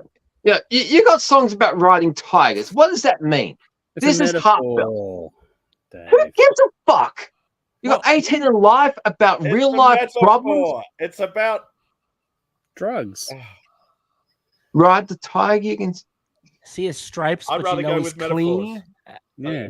I would rather go with Metaphors are real more life stuff interesting. that's in your face, man. Yes, Fucking metaphors honest. are more Brutal, gritty, interesting. dirty, real life shit. And yet you missed the whole thing about Big Guns being Metaphors tits. and I don't indirect get that. How is messages. that tits? It is about tits. How is It's about not? tits, Dave. It's about a girl Sorry, with big Dave. tits. Okay. One song out of 12. How are the other 11 songs about tits? They're They're not, but there's they're a about much more sex. hormonal. Okay, sex one song out of into- 11 12. were. What? Okay, diversity. I don't One think song so. out of 11 about All I'm tits. saying is you cannot say that you cannot compare the two bands and say that Dio's lyrics are unmeaningful compared to Skid Row's when we have a band that sings about a girl with big tits. One song out of 12 on the album out of 2 that we're comparing. We're not comparing what Dio did before or after. Keep in context Dio of the did albums not that we're sing working about with. girls with big tits. Yeah, He sung about fucking tigers. it's not. As a It's a metaphor. metaphor, Dave. But Which drug was use. metaphorical. Yeah. This is fucking ridiculous. He was Okay, trying to I'm put some moving on. thought in his lyrics. that's Also, all. Yeah. Sebastian's lyrics were very interesting and creative, I have to say. So Oh, were yeah. Dio's, but Sebastian's course. lyrics, I think, are underrated. They really So, are. Even, Fuck even it. if they were Hell no. about, even if they were about, They were big clever. hits or They were other clever. They things, weren't yeah. poorly written. They were clever. No one's saying that. No one's Yeah. saying that. Yeah. This is obviously our hot No, topic but I of the think night. that Yeah, Dio well, was there we so- Fucking ridiculous. We've done our mad minute and then some tonight. Anyway, Okay, but we're closing track, Can we move Midnight forward? Tornado. Can we move on, please? Wind things up on this album with some fucking ballsy lyrics and a sense of song. menace to the Good song. lyrics. Yeah. The solo is fantastic. The closing instrumental is brilliant. I didn't realize just how short most of these songs were on Skid Row. Most average around 3 minutes. Dream Theater are just getting warmed up in 3 minutes. Now, this is everything that rock and roll can and should be. Loud, obnoxious, in your face, no apologies, big riffs, flashy solos, cocky attitudes, rock and roll swagger, music that will get you up and motivated. Yeah, life's a bitch, but forget about this shit for a while. Let's just enjoy ourselves, while at the same time having some serious reflective issues covered in some serious song titles. When you're happy, you enjoy the music. When you're sad, you understand the lyrics. It's a diverse collection of songs, mostly upbeat rock songs with a few moderate rockers and some few tender ballads as well to show a different side of the band. Flashy playing, that's because guitars are fucking cool. Play the goddamn thing. None of less is more crap. It turned everything to shit just 2 years after this motherfucker was released. To be honest, this is the culmination of everything from the previous 20 years of rock and roll, one band influencing the next, one group of misfits adding their own influence onto their own take of this style, making it bigger, better, louder, and faster. I have played this album thousands of times, so apparently not enough. I have played this album thousands of times, apparently not enough, because I found out yesterday Julia doesn't know a single Skid Row song. I'm doing something wrong. Wow. Jade knows You've Gone Wild. I played that. What the actual fuck? Seriously. Julia has to know. Surely she's heard 18. She doesn't know. I played You've Gone Wild. She doesn't know. I played I Remember You. She said it sounds like fucking. I played I Remember You. She said it sounds like fucking. What's that Poison song? Every Rose Has Its Thorn. Oh, wow. That's harsh. Well, same era. But, yeah. Okay, now I crapped on about Skid Row. Yeah, it is, Conrad. Fuck! People seriously prefer the fantasy bullshit over real life problems, over real life fucking fun. Oh. Drug use is a real life thing. Okay, now I gotta do the same shit over Holy Diver. No, I spoke about Dio a few weeks ago. I won't do that. Look, Dio has fantastic songs, great riffs, performances. Skid Row just has better songs, better energy. Sebastian Bach has more personality, and he's the better singer, to be honest, than Dio. Ultimately, it comes down to lyrics. I prefer reality to the fantasy bullshit. Dirty, gritty reality. Fuck your fantasy bullshit. Fuck your metaphors. Get it straight out there. Skid Row fucking win. It's metaphorical. It's not fantasy. I don't give a fuck about metaphors, man. It's just a clever dirty, gritty reality. It's like a really complex poem, and because you can't understand it. Yeah. You just can't understand it. I understand it. I just think it's fucking stupid. Clearly, you don't understand it if you miss. I do understand it. I think it's fucking stupid. You don't understand it because I understand it. I think Sebastian Bach has way more passion. About a girl with big tits.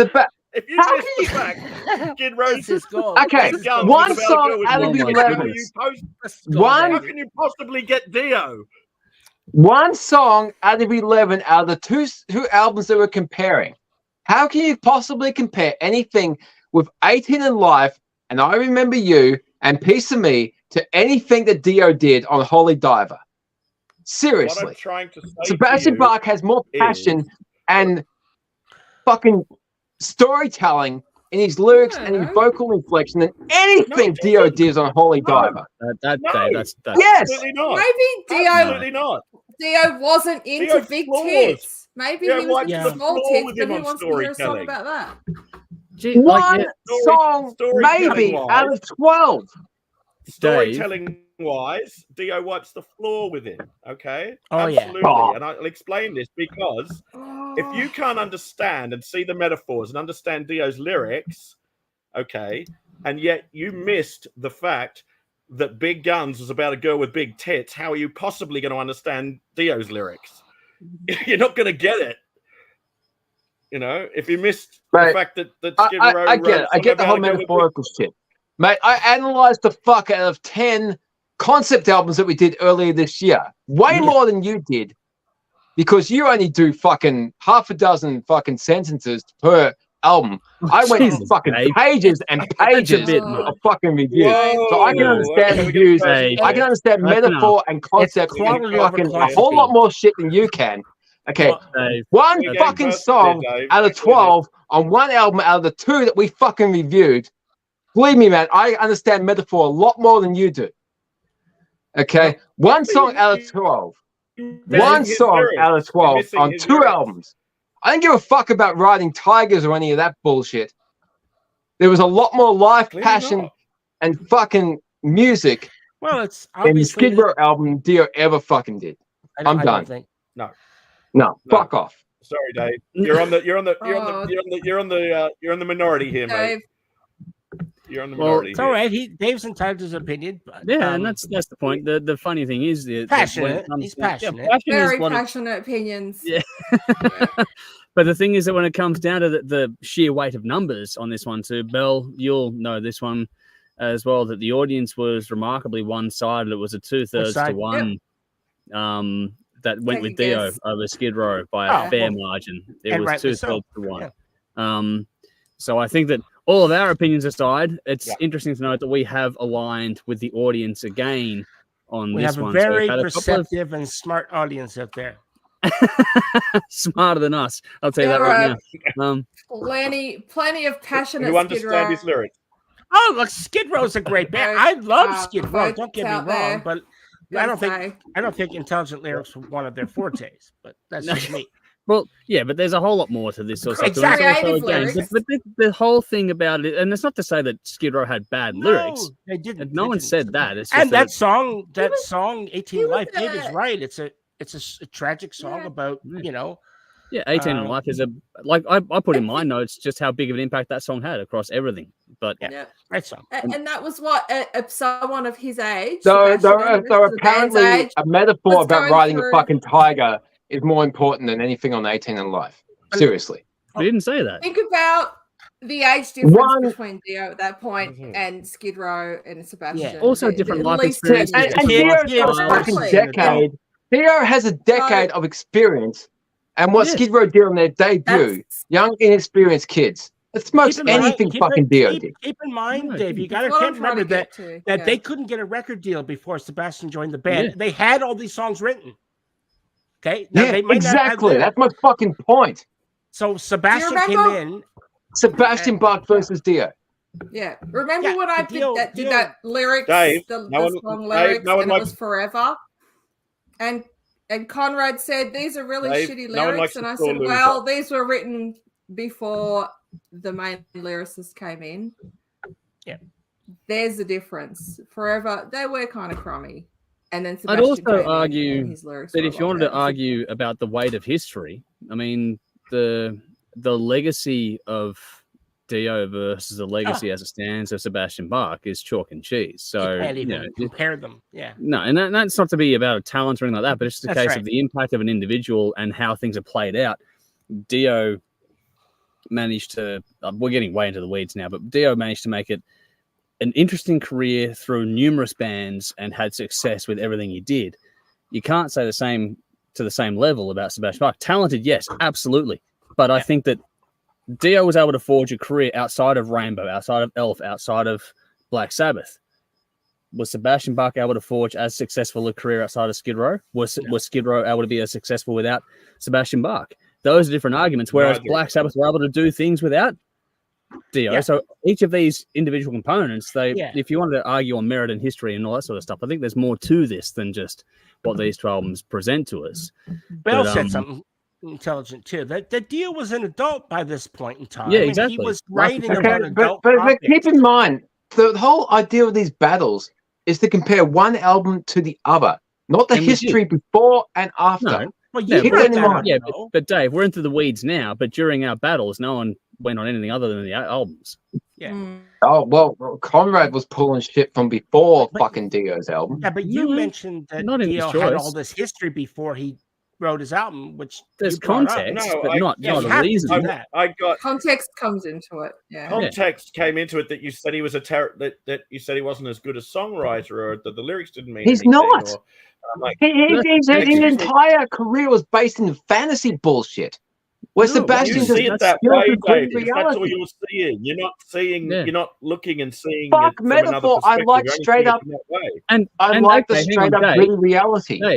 Dave, that is okay. You can like what you like, but other people are able to like what they like as well. And that's where we have and look, everyone has and you to can agree argue and your disagree at that that point in Conrad time. argues his, And that's you fine. cannot disagree. And if you disagree with them, you can disagree with them, but you can't then shit on them for But having your a whole disagreement. argument against the Skid Row album was one song out of 12. No, I think you No. miss. I think you missed that You point, missed it. Dave. You missed that point. And don't feel like this is a pick on you just because you. Yeah. No, it's not. It's about the merits of the music. Yeah. I just don't get it. Anyway, I don't get it. I prefer reality to fantasy bullshit. But that's we're just fine, going man. around in circles. Can we move on? Yeah. This, please. I'd be interested to hear what the audience has to say. Well, that's what we've got here. I'm going to go to that now. So, back to the. Here we go. Yeah, we got Michael said back to the ball breaker stuff here. Michael said ball breaker tour was Brian was okay. Brian swinging out over the crowd at the tennis center. Okay, well there we go. That'll be a different way. We got into the weeds on the on the Caesar stuff there when he knocked over my set. That's right. Hail Caesar. Yeah. Hail Caesar. That's where they came from. Adrian says I'm going to go with Dio and Vivian Campbell album. Adrian also says I like Skid Row, but Dio is a legend. Rowan says I've lived with this Skid Row album since its release. Still love every riff, every vocal line, every solo. Dio's album is fairly new to me. Probably only listened to it 3 times now. That's a good one there. Basher says Skid Row self-titled because it's heavy, dirty, and gets my juices going. And this is the fun part of it all. Like it's just people getting their fucking whatever gets you going. Rowan says yes, make it personal. Dio killed my father, so I'm going with Skid Row. Right. Nice. Michael says Jolie says massive Sebastian fan, but she told me she voted Dio. But if it was a second album, not debut, Skid Row all the way, but she thought the Holy Diver album was much better. Michael says Dio for me, of course, same reasons as Bell. So there we go. Different things there. Tuff says just because I love fantasy, Dungeons and Dragons shit when I was young lad, it's Dio for me, but that was a tough one. It was a tough one. Don't ever think that this was an easy one. I don't think any of us sit there and go, this is a slam dunk. I think this is tougher than you think. Adrian says Vivian Campbell is just a hired gun for Def Leppard, which is a shame because he's capable of so much. I love Vivian Campbell lead guitar playing. He's amazing. Also, great review, Andrew. You nailed it. Thank you for your kind words there, mate. Rowan says, watch Jeff pull the ultimate rug and choose Motley Crue. Guy says, still waiting for Jeff to get his own show. Well, you never know, mate. I had it years ago. Not doing that again. Vinny says, one thing that stands out to me is Skid Row's self-titled album cut through everything I was listening to during that period. Made me feel like I could run through brick walls. And that is what that album does to you for sure. Adrian says, side note, Sebastian Bach is a huge Ace Frehley fan, coming back to earlier in the chat tonight. And so was Dimebag. So there we go. Basher says Conrad's doing a Doctor Who special effects. That was funny when there was a moment there, Conrad, you wouldn't be able to see it, where you were sort of blinking in and out of the screen behind you. It was quite funny. But wow, Conrad, you saw D on that tour. Lucky guy from Adrian. And Adrian's gone, wow, Dave, tell us how you really feel. I mean, you've done that. Michael says, Dave, I thought you'd give it to Skid Row. Michael says, as in thought, the whole panel minus Andrew, but I was wrong. Okay, sorry. I thought the whole panel except for me. There you go. Tough says, in 89, Judas Priest and Alice Cooper, until I found out about Manowar, I was 13. That's a game changer for you. Adrian says, Skid Row did an album of covers. I forget the name of the album, but they covered Kiss, Come On and Love Me, and Judas Priest's song Delivering the Goods. Interesting. I'm checking Beside Ourselves. Beside Ourselves. They covered Jimi Hendrix. Yeah. Cool. That was a cool EP. Yeah. A cool name for an album. That is Besides. That's a cool name for an album. Michael says, Dave, old teenage angst and anger. Here we go. Fucking albums like this, man. I saved up my $5 fucking. Oh shit! Oh, now you broke it in your 40s. It's gone. It's lasted all these years, and now you fucked it. That's what you get. To be destroyed by accident in a debate. Mom is a bitch. Oh, wow. But yeah. Oh, shit. Okay, well, we've all known. That's what you get for slagging off Dio. That was Dio is half the fucking man Sebastian Bach was. Sebastian Bach, anyway, 6 foot. Dio's a fucking I'm going to move this on. Nicole says, I don't have any Skid Row on my playlist, let alone anywhere in my house. I was too old when I discovered Skid Row to appreciate them in any way, shape, or form. Wow, there we go. Michael that says, sucks. Was it banned? Gary Moore was in earlier on in Ireland. Not sure if you guys realised the name was before. Yes, I did hear that. I did know that. Just wasn't much What's that? done with it. Basher, Skid Row dated. You're kidding. If the album is great, it's not dated, in my opinion. Well said, Dave and Bell. Dio was amazing with Rainbow. As soon as I put the needle on the Rising album in '76 was the most amazing experience. And then, and when the album finished, it was as though I built a tower of stone with my flesh and bone. I'm more interested in big guns rather than rainbows. So there you go. Yes, reality. That's all right. Who the fuck loves? Seriously, do you love rainbows over tits? If we're going to go down that down that road, do you prefer rainbows to Mad tits? Minute? Put that for the Mad Minute. Are you gay? Fucking rainbows are for gay pride. We're going to go like tits. Enough. Anyway, we know that, Dave. Michael says Gypsy versus Big Guns. Well, yeah, there's that. Michael says Dave's Rage and Anger should be a Patreon only. This is worth paying for. Very entertaining. Oh, yeah. There we go. Yeah. Dave laughed my ass off. Holy Diverism at motorboating. That's it. Which is about tits. It could be. Who doesn't love tits? Give us a like in the comments if you like tits. Tits or rainbows? Well, that'll be like the biggest part of the night. Michael says, Andrew, your task to keep Dave in reality. Christmas off loving. Good luck to me. And Nicole's laughing at Adrian's laughing. It's all on in the comments now. Vinny says, Holy Diver is like smelling Windex again compared to Scudero is like visiting an old friend after a long time. Yes. Okay. Fuck, I knew I liked you, man. You're fucking champion. He likes tits. Rainbows are for gay pride. Fuck. I love tits too. Who doesn't? Do you really prefer rainbows to tits? Come on. Enough with the rainbows versus rainbow-colored tits. Yeah, well, I didn't bring the tits up. Conrad brought the tits up. One song out of 12. I would, to be honest, Big Guns compared to 18 and Life, and I Remember You, I'll pick those other two compared to Big Guns. Seriously. They got greater weight behind the lyrical content. One song. You missed the entire point I was trying to make there. I don't give a fuck, man. You picked one song to condemn an entire album compared to the other one. Should, Dave. You missed the point. I get the point. Passion. I told you I get the fucking point. Well, well, I'm going to move us on from this particular point. We're going to move on now. So Nicola says, at least Dave is passionate. Tough says, tonight's sponsor is Victoria's Secret. That'll be good. Michael says, hey, I like tits and I like tigers. Jeez, why should I choose? I get tits. Hey, this is comment of the night. To be fair, they can both be dangerous. This is true. Yes, they can. They can have your eye out. Tough says, rainbow made out of tits. I'm in heaven. Vinny says, I feel an idea for a book for teenage boys in that rainbows or tits. Nicole says, I prefer rainbows. There we go. Golden book. Tits I know, and right? Golden book. No, little fucking golden book. Tits. Golden tits. And I did that with my tits. There we go. Tough type something with his tits. So there we go. That's for everyone's enjoyment there. All right. Mad Minute. What are we going to do the Mad Minute on? Fuck. I think we've already done it. I think we've done it. I'm going to just move on. Next week is going to be the finale for King of the Riff. King of the Riff. Sorry, not King of the Reef. So more metaphors. I know, right? Anyway. All right. So King of the Riff is going to be a few rounds next week. It's going to be a different show format again. We're going to do songs of the week and the King of the Riff, and that's going to be it for next week. We're going to be doing 3 rounds. We're going to be having, for us, it'll be Van Halen versus Metallica. That'll be us. And then it'll be Dio versus Pearl Jam. So Dave's in hell already. That's fucking easy. That's not hell. That's easy.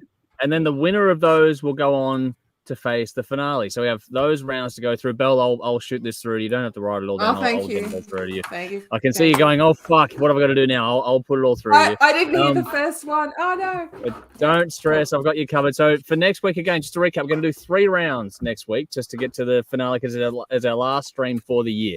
So we're going to be doing, for us, it'll be Van Halen versus Metallica. That's one round. The other round is Skid Row. Dio versus Pearl Jam for us.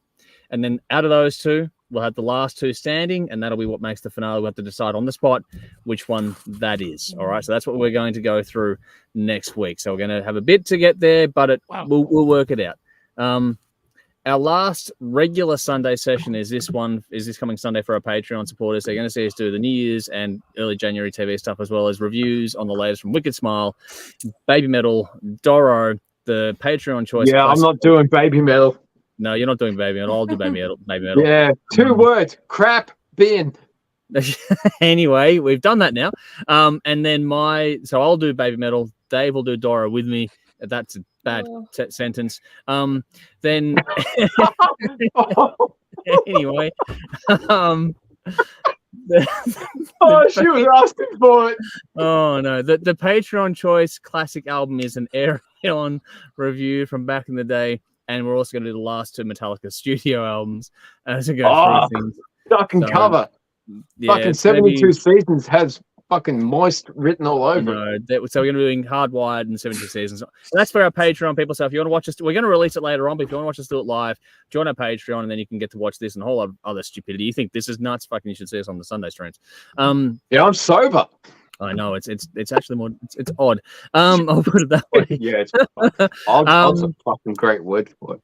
Yes, it is. But that's what's coming up. So next week is a mammoth week. So again, it's literally just songs of the week. We're going to recap the results of the Build a Band Power Trio series, and we're going to do the 3 rounds for the King of the Riff to get to the winner.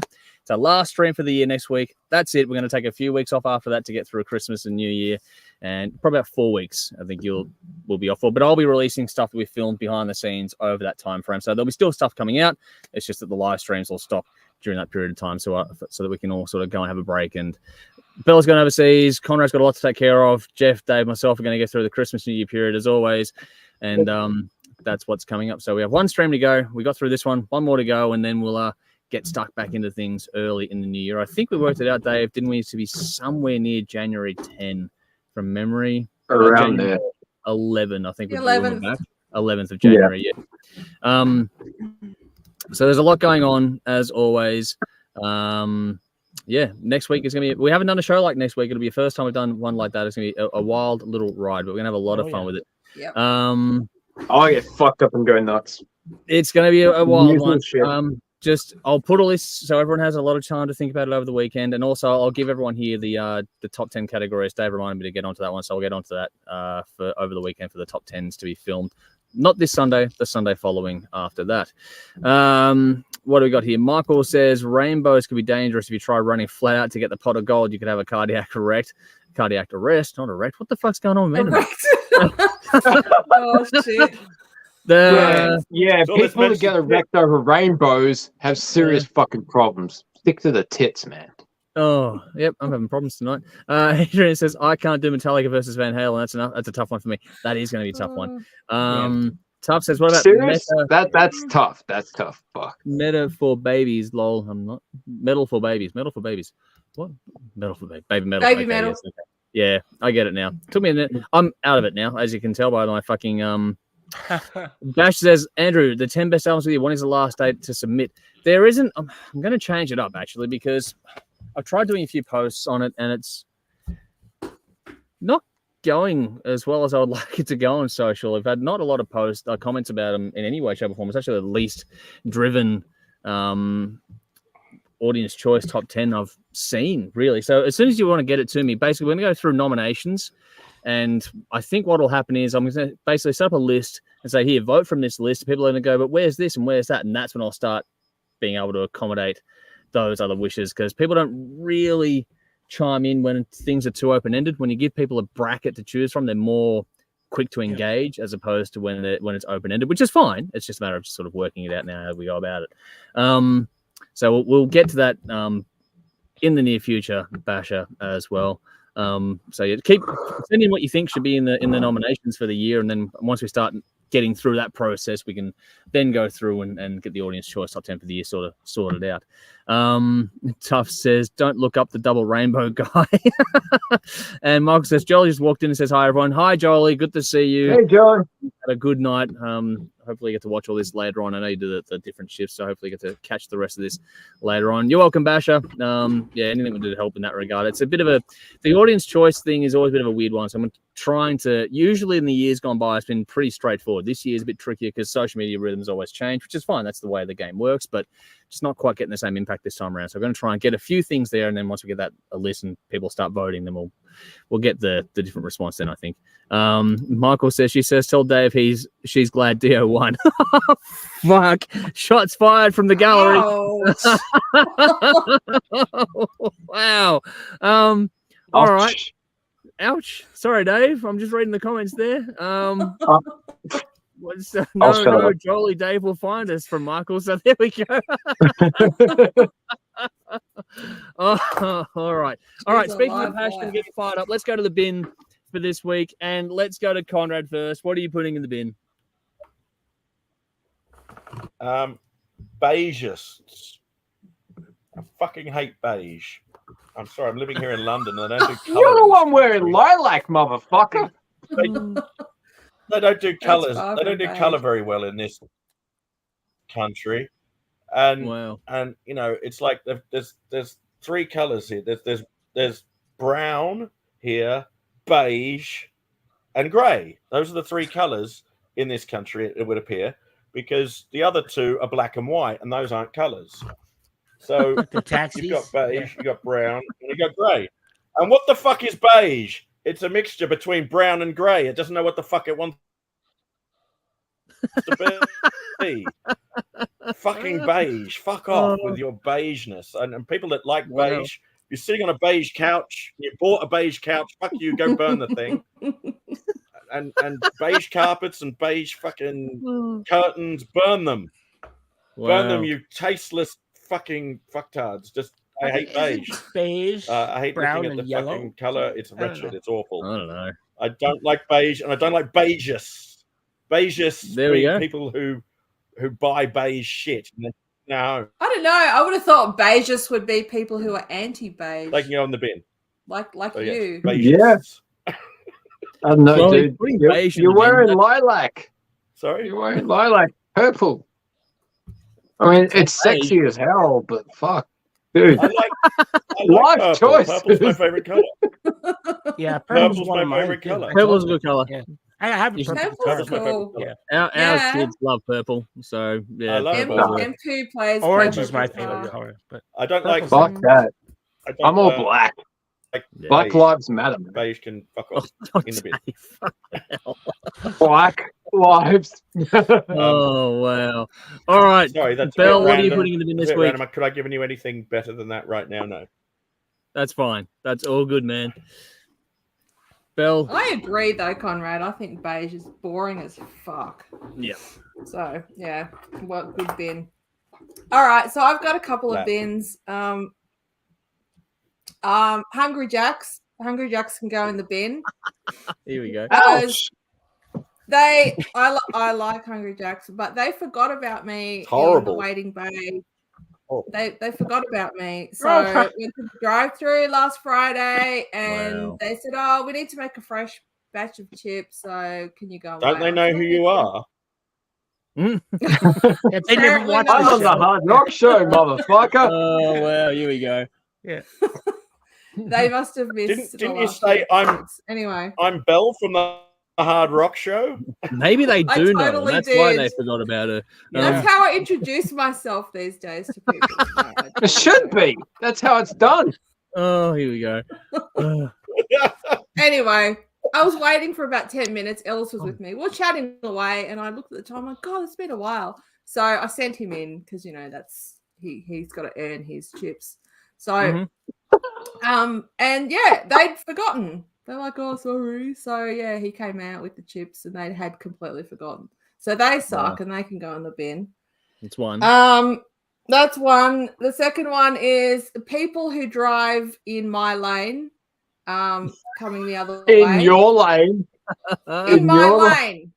Yes. In your lane. It happens every day in my lane. Yes. So near all the way down where I live, which is out in the country, there's a really windy road. With some blind corners. There's no other traffic. And people get lazy. They don't want to steer in their lane, so they cut across into my lane on the inside turn. They'll kind of not turn as far, or they're going too fast, whatever. Yeah. fuck off, because like there are blind corners, and so you see them like, oh wow, there's a car coming in the lane they're supposed to be in, so they'll like swerve back into their own lane. That pisses me off because it gets a little dicey out there. Have the same thing out here with a posted speed limit. We have the same thing here with a posted speed limit of 90k an hour. Posted limit 90k an hour. No one does 90k an hour, but it's posted for that. Everyone does 100 plus comfortably, and it's fucking hairy. Like, yep, I get exactly what you mean. Yeah, like I get that it's easier, but just stay out of my fucking lane. It's my lane, and I don't want to crash into you. Just crash into him. Fuck him. I'll teach him. I do. Yeah, I don't want to mess up my nice new pretty car. Yeah, that's true. Yep. Yeah. Or my child. Send them my way. My car's old. I'll fucking crash into him. Don't want to fuck up the kid. Anyway. Yeah. All right. And I have one last bin. Yep. Flies. Flies. Fuck off. They are. The thing is, they are in the bin anyway, right? Yeah. Well, they don't seem to want to go in the bin. My bin's locked away in a cupboard because bins smell. But flies are fucking annoying, and I already don't love summer because it's hot, and I don't like hot weather. But flies, when the summer comes, it brings flies, and so we've had a few warmish days, and so the flies are born, and they want to come inside for some reason, and it fucking annoys me because they get inside, they sneak in, they get through a crack or whatever, but then they go and buzz around the window like, oh, I want to get out. Why fucking come inside and just be an annoying, noisy little prick and, ultimately get killed by me because I'm sure they do it deliberately, Belle, just to annoy you. Well, they could just, like, if they want to be outside, why do they so badly want to get in? Anyway, so flies can off. I hate flies. They set out to annoy you deliberately. House flies suck. I think so. They come in and they make noise and buzz around and annoy house flies. Me. They come in the house. Yeah. Conspiracy against the flies and they can go to someone else's house. They can just fuck right off. Up there with Beijas. Flies. Anyway, that's all I've got this week. Lower to the flies. Beijas. Oh well. All right, Jeff, over to you. Look, my bin is a little more serious, I think, than anything that's been mentioned so far. So once again, and this shits me to tears. This is a really serious topic. A certain church that will go unnamed, the Catholic Church, has once again, in the center of a fucking massive cover-up again, with fucking pedophile fucking priests in Queensland. And I am sick to fucking death of these cunts doing what they do. Now, I'm not saying that all priests are bad. I'm not saying that Catholic Church is to blame, but they have consistently covered up for these fuckers, and given them safe haven. And I just think that the lives that they ruin. Are they covering up them anymore? Yeah. Are they covering up them anymore, or are they exposing them now? They're not exposing them. They're not exposing them. They basically, what they do is they move them on. They move them on to other places. Like they'll say, okay, you got them somewhere else, right? Yeah, you as got opposed to extraditing them from the church. Correct. Yeah, exactly. That's exactly what they should do. But no. And so there was a guy that just got done. And maybe Andrew might know more because it was in Queensland. I don't know. I don't know. Actually, I haven't heard much about it. It was just done like a couple days ago. And this guy, he's been charged. But the church, once again, has been doing their fucking nasty things to cover it all up. And not, so that's, to me, that's just fucked up. That getting the fucking bin, the lot of years. The ones that do the covering up. I'm not saying that annoys me as a matter of fact. Yeah. I'm not saying that they all deserve. There's lots of great people in the church, but the ones that are behind the cover-ups, those cunts can get in the fucking bin. Yeah, I agree. It's a problem that's been going on for far too long. The enablers. Yeah, it's been going on far too long. So, and the it's enablers are just as guilty. Yes. Yeah. Yeah. That's enablers evil. are as bad. They're all fucking guilty. You know you know, they talk about good and evil. Well, that's fucking evil. You know, so it is evil.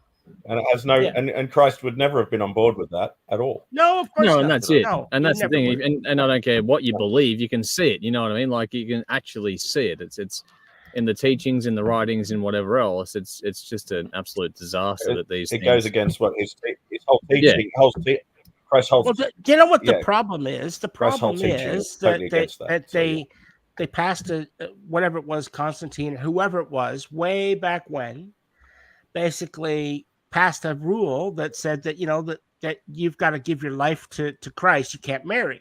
Whereas other churches and other denominations, they allow ministers and stuff to marry. They don't have these problems. So these guys, you just don't hear it, right? Because they got families. And so that's the problem. You know, but there's a problem here in general when it comes to how society treats this as an issue, and it's not just related to the church. There's a big problem there. Don't get me wrong, but there's a whole issue around this stuff too, with the way it's all treated and people believing who says what. And it's and it's not to like. How do I put this to make it remotely intelligent? It's just that the issue of abuse of any kind is not taken nearly seriously enough in this country when it comes to the abuse of children, the abuse of women, the abuse of just anyone in general, those that are the weaker party of a dynamic. It's of any dynamic. It can be priests and boys. It can be old dudes and young girls. It can be husbands and wives, just anyone that is the stronger party and abuses the weaker in their dynamic. And we have a serious problem in this country with how that is dealt with across the board. And it needs to be put a fucking big old light on it. Deal with it once and for all, because nothing's going to change as long as we keep fucking letting things slip into the cracks. Yep. Sunlight is the best disinfectant. Yep. Get it out there. Yep. Get it out. Yep. Exposed. Agree. Get it all out in the oven. All right. Sorry to bring the things down. No, that's all right. Dave. I've got a fun bin later on anyway. But Dave, you got a fun bin or a serious bin tonight? I got the spontaneous bin. I'm going to put fucking religion in the bin. People who have blind faith in something that was written 200 years after the fucking fact. No, I'm talking. Shut the fuck. No, I'm talking. Don't go there. I'm talking. Shut the fuck up. You had your chance. You had your tour. Shut up. I'm putting religion in the bin. But the fucking Bible was written 200 years after the fact. How do you put so much fucking faith in such bullshit? The world would be a much better place without this fucking crap. You know, we're still living from things that were done 2,000 fucking years ago. Get over it. Move forward. We're not going to get any better as a fucking society or as people unless people get over this crap. The world would be better without fucking religion. Religion in the bin. Okay. More seriously, I agree with that. Okay, shut up. Updates for phones. We update something, the next day you have to update it again. Else that shit can get in the bin. Rain, that can get in the fucking bin because it's almost December. I fucking hate rain. Skid Row, how do you say that age and Dio hasn't? Fuck off with that shit.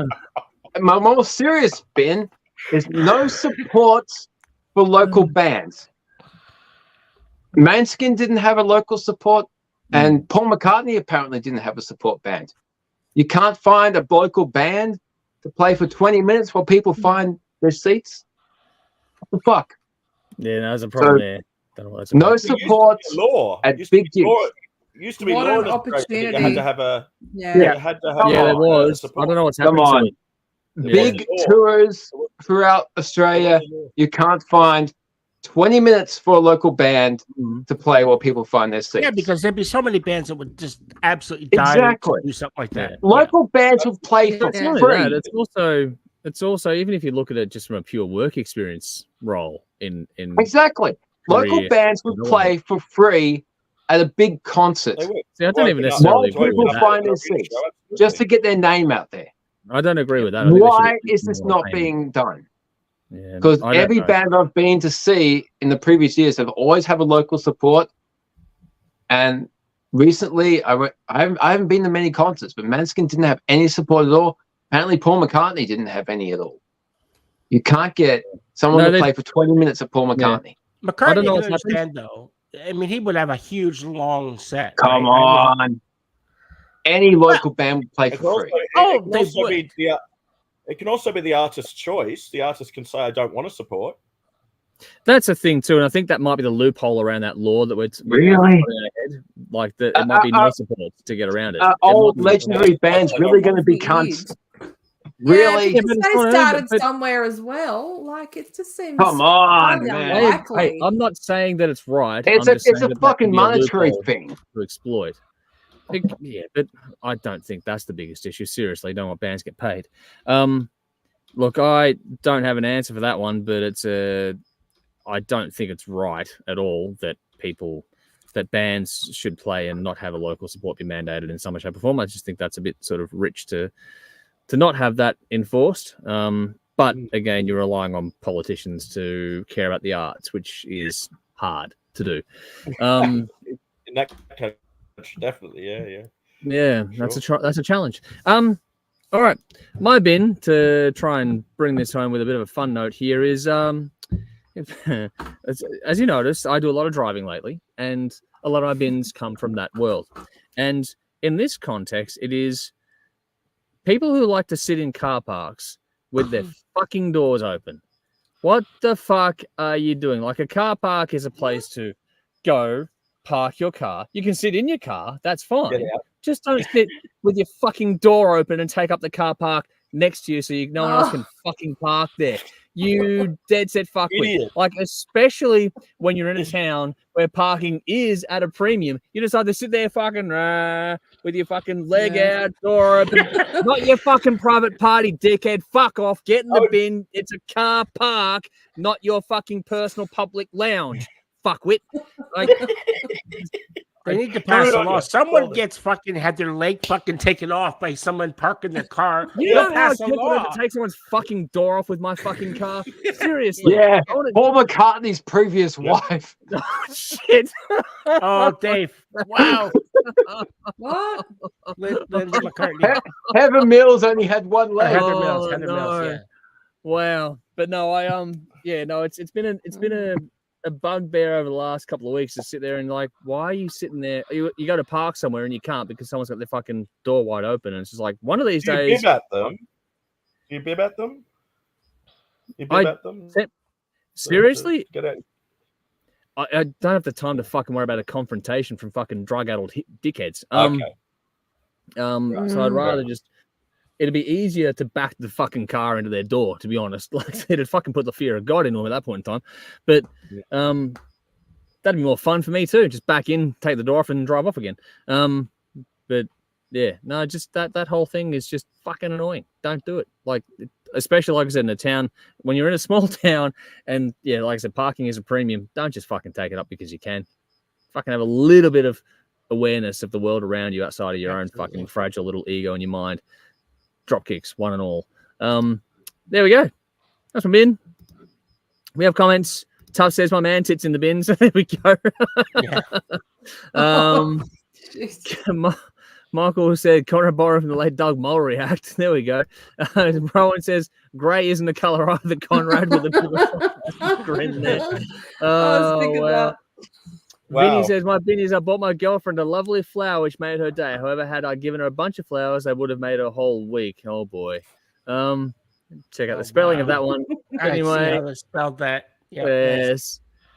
Adrian says, what's Hungry Jack's? Burger King, for lack of better terms. Yeah, same thing. Yep. Michael says, there's a huge four-wheel drive truck with a metal head chick raging at me. Help. That's one. Get in your own lane, dickhead. I don't know, but Vinny says whole week. What the fuck is going on my Samsung keyboard? I think we got the point the first time round, mate. Anyway, Tuff says the psychology of color is very interesting. Like black makes you look powerful. Okay, didn't know that one. Anyway, Vinny says invest in some peanuts fly traps. Well, the thing is, they only work like 3 times and they fucking die.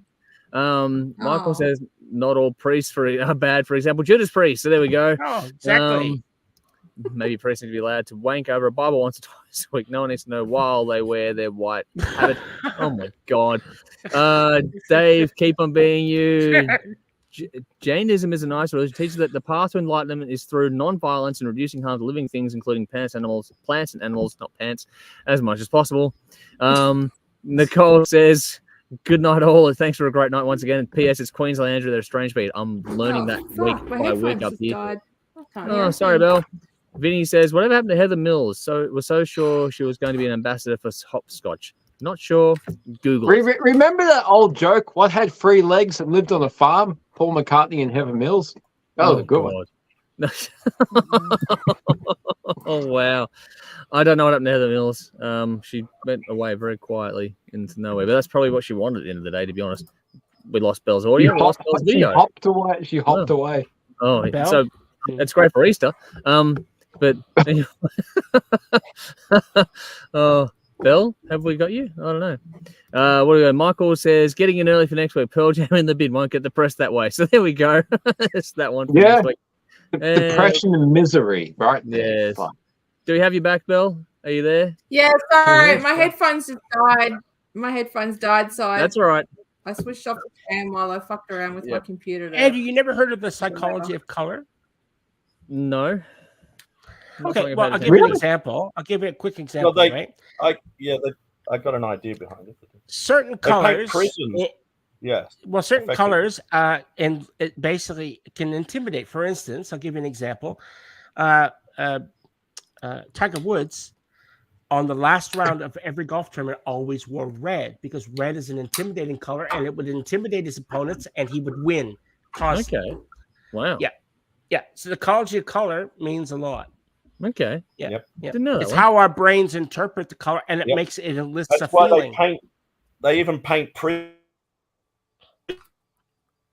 prisons colors now. They right. paint prisons a certain color, like they paint it pastel pink, and it soothes the prisoners. It's weird. Yeah, there's a real science behind it. It's crazy, but it's cool. Okay. Has it been proven? It's a soothing effect. That it oh yes, it's scientific. Freudian, very really? Freudian and womb. Wow. Okay. Right. Yeah, it's proven. Wow. Okay. That'd be very curious. You could read about it. There's That's why everybody here in London so fucking miserable. That's why everyone here in London so fucking miserable. Fair enough. What do we got here? Tom says intuition yellow, thinking blue, feeling red, sensation green, Jung 72. Okay, from Carl Jung. Yeah. Okay. There we go. What Vinny says, Linda McCartney apparently owned a ship with 3 legs. She had a craving for a leg of lamb, but didn't have the heart to kill it. Okay. Speaking of sheep, did you hear about those 3 sheep? Tastes like chicken. What? This was on the news today. There was three sheep, right, that were found in Victoria that had survived a crash in Daylesford 8 years ago. They thought that they were all dead. They were actually they survived the crash and they've been out living around and they just got recaptured and now they're in a sanctuary, which is awesome. There's a whole story. It was a really heartwarming story. Wow. Okay. What? There you go. Just on the news. Slow news day in Dalston. Yeah, imagine that being recaptured after 8 years on the run. They've been out in the wilderness for 8 years. They were like, they had so much because they were meant for these sheep were meant for like production. Production. So they have different hormones, and so these fucking sheep were massive. Oh my They had God. hair all over the fucking place. Yeah. So now they've been trimmed and they all living a normal life. And apparently they caught 2 of them. And they put them together, and the third one was still on the run, and it took them a month to get the third one. And then when they finally got them and they brought them all together, they were just like so happy. They just couldn't believe they were back reunited again. Yeah, it was a really heartwarming story. Really sweet, Okay. actually. There we go. Yeah. It's on the news. You can look at it. Yeah, it was nice. Well, there's a wholesome note to Carl. I thought you were going to bed. They were on the lamb. Get it? Lol. Yeah. Oh, I'm the lamb. Yeah. Oh wow. Oh fuck. Vinny's gone, I read out that the sheep are now wearing ankle bracelets and disqualified from driving. This is a bad conversation. It really was heartwarming. It really was heartwarming. I couldn't help it. Yes, just as warm as a leg of lamb roast. You need to stop talking. All right, that'll do us, folks. It's time for us to get out of here and get some sleep because this is fucking stupid now. Thank you all so much for your company. Hope you all had a great night. We've got one more to go this year, and then we're going to take a break. So get ready for more madness, same time and place next week. And make sure you check us out on telly every Thursday night, 10:30 p.m. Channel 44 in Adelaide, every Saturday night, 10:30 p.m. Channel 31 in Melbourne. You can watch those online via ctvplus.org.au or via the CTV Plus with the plus sign app on your mobile device. There are links to the reference tracks if you want to go through those ones tonight. Again, in the description box, just like every week we do. And also links to all of our socials. Make sure you like, follow, subscribe, give us a share, a comment. All that sort of stuff always helps as well. If you want to help more, if you want to get involved in our Sunday sessions, then check out our Patreon page as well. Any help you can give us there is greatly appreciated to help us make 2024 a bigger and better year. That'll about do it for now. I'm going to quickly scroll comments. Bash has gone bar. Skid Row rule. Tough says brain information travels up to an impressive 268 miles per hour. There we go. Tough says mine has to catch a bus. That's all of us tonight. At the rate we're going. So, but that'll do it. We will see you all again, same time and place next week for the year finale and the wrap up of a whole lot of things to go through as well. But until next time around, I'm Andrew. Some delay we've got. That's Conrad. I'm Conrad. I'm Belle. I'm Jeff. I'm Dave. As always, folks, you know what to do. Lag here. There's a lag here. There's a lag at my end. Lag switch is active. Drink up. Drink up, folks. Drink up. Rock on. Rock on. Spit your love on me. On that note, we're out. We'll see you later on.